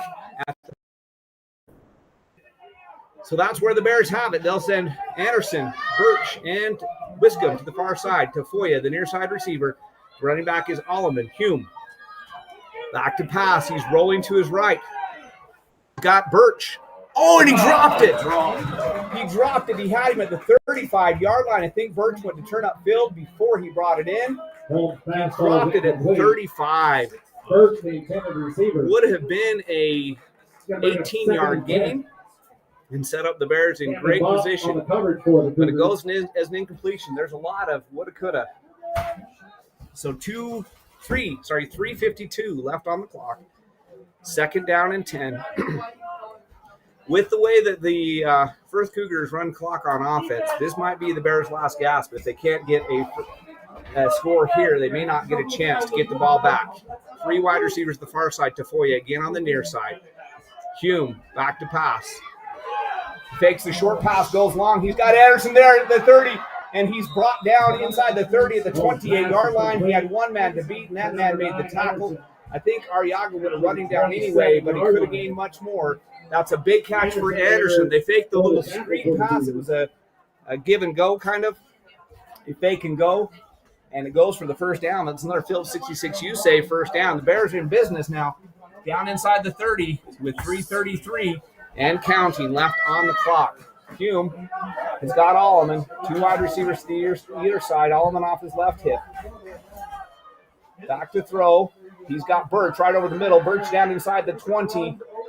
It's going to be another Phillips 66 U-save 1st down. Down inside the 20 to the 17-yard line. Brock Birch makes the catch. Uses his big body to run over the first tackler and pick up that 1st down yardage. Brock is a tall kid, and he looks even bigger out there in pads.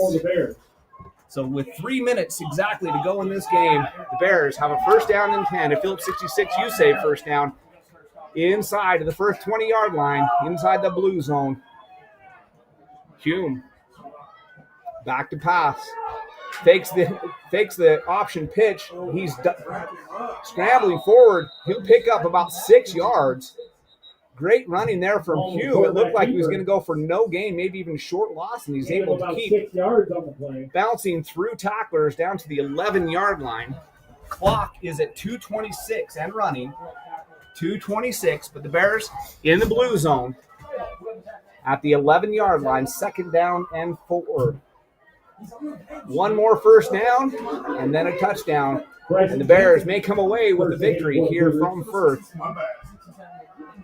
Wiscombe and Ewing to the far side. It is Anderson and Birch to the near side. Alleman the running back. Back to pass is Hume. He's looking towards the corner of the end zone, and he just throws it away out of bounds. He was about to get hit, and that's one you live to throw another day. Out of the back of the end zone, incomplete. Stops the clock with 1:53. Anderson back in coverage for the Cougars. And I've done a lot of talking on a microphone and anybody else tonight because of the technical difficulties. So I'm out of breath here, but it's been an exciting game on a hot night. And with minute 53 left, Bears football, 3rd down and 4. It's 4-down territory. If you don't get it here, you go for it. Hume back to pass. He's rolling, fumbles. The Firth got it. Game over. That will do it unless the Bears can force a turnover. Cube, as he scrambled, was hit from behind and lost the ball with 1:48 left. The Firth Cougars take over, first down and 10 at the 15-yard line. First Cougars take over. Possession of the ball. 1:48 left to go here in the fourth quarter. Coach Vasquez, now you're telling the Firth Cougars, hang on the ball, turn hands on the ball. You run it up the middle, make the Bears spend their timeouts. And with 1:48 left, the Firth Cougars just have to. One first down will end it. The Bears can take timeouts. So the Bears, I think, have all three of their timeouts remaining, but they can't afford to give up a big play here. Ringel is in the backfield behind Anderson, the center. So with 1:48 left, the Bears need a miracle here to get the ball back. And the handoff is to Vasquez, and that might go for a touchdown. Nope, Anderson makes the tackle, but it is a first down. So Vasquez, he's just got the speed. The Bears defense was there, but he just gets. If you're Bear Lake, you like that he got the first down on the first play because they can. Well, the Bears do call a timeout. We'll be back in 30 seconds with the conclusion of this one on the SBI Sports Network. Nice job, Martin. Looking good.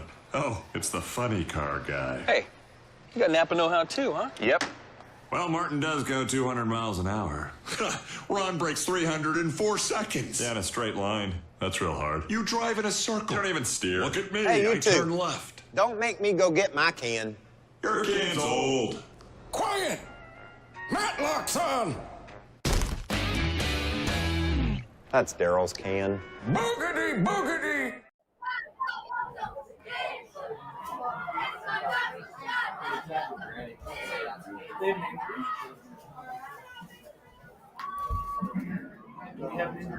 I don't know. I don't think so. I think they just took timeout. Timeout on the field. I think we might have an injured Bear Lake player. So Anderson is injured over on the sideline. So during the timeout, the Bears team took a knee, and Coach Crane came out and said, hey, we got an injury going on, so we're going to need a little bit of extended timeout. Not sure what the injury was because it was well after the play. But I believe it's Anderson down on the far side, right in front of the Bears bench. He's the one that made the tackle on that last play, and it's downfield from where he made the tackle. So I think he got up and then went back down. So let's take another 30-second break. We'll be back on the SVI Sports Network. Our PT department is comprised of physical therapy, occupational therapy, speech therapy. We also have pelvic floor that we do. Physical therapy helps in multiple settings. They assist in the skilled nursing facility, the manor, the home health, along with helping out with both preoperative and postoperative. Make sure that you have the best outcome with your surgery and your way of life going forward.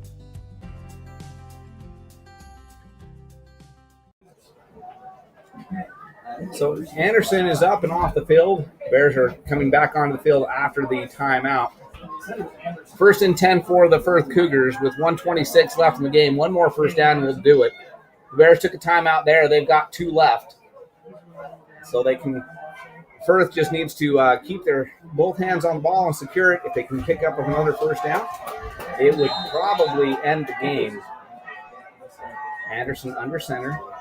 We've got Vasquez in the backfield. He's going to take a knee. Bears will take a timeout. And they'll have one more. Timeout, Bear Lake. So that's going to be a timeout with 1:21 on the clock. 1:21. And we just took a timeout, so we'll keep it right here. The Bears went down 24-7. They've outscored the Firth Cougars 21-6 since then. The failed 2-point conversion could be the deciding factor in the game. When the Bears went for it 30-28, they scored the touchdown, went for 2. It was no good. Ringel makes the tackle and whisk him in the backfield, and that is maybe going to be the difference in the game. The Firth Cougars scored 5 touchdowns in the game. Bear Lake Bears only 4, but the Bear Lake Bears converted their couple of kicks and then a 2-point conversion, whereas the Firth Cougars have not converted any of the point-after attempts. So the Bears do only trail by 2. Bears have missed a field goal in this game. They've had an interception and lost 2 fumbles. And that's going to be maybe the deciding factor in this game, as there's only 1:21 left. Bears only have one more timeout. Firth knelt down after that one. If they kneel down after this one and Bears take a timeout, they'll have to do something on 3rd down. Bears can't take another timeout, but kneeling down wouldn't quite run out the clock. They'd still have to either punt it or go for something on 4th down. So here we go, 2nd down and 10. And the Vasquez is the running back behind Ringo. Anderson, the quarterback, will be under center. 2nd and 10 with 1:21 left. It looks like they're going to kneel it down again. And if they do, the Bears will take a quick timeout. Here's the snap, and he is going to kneel down. Bears will take the timeout. Or do they not have a timeout? I don't think they have a timeout. So Bears are not taking timeout, so maybe they didn't have one. 3rd down and long. It won't run the clock out. They'll have to do something. If they kneel down again, maybe. We'll see when they snap it how much time is left on the clock. They might have figured it out so they can run it out. And they are going to... He's going to kneel down with 48 seconds exactly. I think that will do it. And the Firth Cougars are going to win this one. Your final score, Bears lose to the Firth Cougars by 30-28. And this field goal, a fumble, an interception. Bears have the opportunities, but the Firth Cougars get it done with big plays. And almost every first touchdown was a big play. They started the first offensive possession to touchdown, the second offensive possession of the game. The first offensive possession of the second half was also a touchdown. So the Firth Cougars, 2 of their touchdowns only took 1 play. That's the first play of the first half, the first play of the second half were both touchdowns, and those touchdowns were big. Bear Lake Bears had their opportunities, but the turnover bug bit the Bears tonight. Because the audio's not working real well, we're just going to call it a quick wrap-up. A great game by a lot of players. We do need to give a player of the game, and for me, it's easy. It's Caden Anderson. He had a couple of spectacular plays, a couple of spectacular passes that kept the Bears in the game. Caleb Wiscombe is an honorable mention as he had the touchdown right before half, had another big play. Brock Birch is an honorable mention after the touchdown catch in the end zone, a couple other big catches. But I got to give it to Caden Anderson. He had some phenomenal catches in this game that kept the Bears in it. Without those catches, it would have been a very different outcome. So he's going to be our player of the game, sponsored by Samson's Island Grill. And the Bears drop a tough one. They're 0-2 and could have easily been at least 1-1, if not 2-0, after going into the 4th quarter with a lead last week against North Fremont and having the ball inside the 15-yard line in the 4th quarter with a chance to score the go-ahead touchdown in this one. And the fumble bit the Bears, and the Bears come out away with the loss. They drop to 0-2 next week. We'll travel to Snake River. Hopefully we'll have the audio figured out by then, and we'll bring you that game live from Snake River. Kickoff at 7 o'clock next Friday night right here on the SVI Sports Network.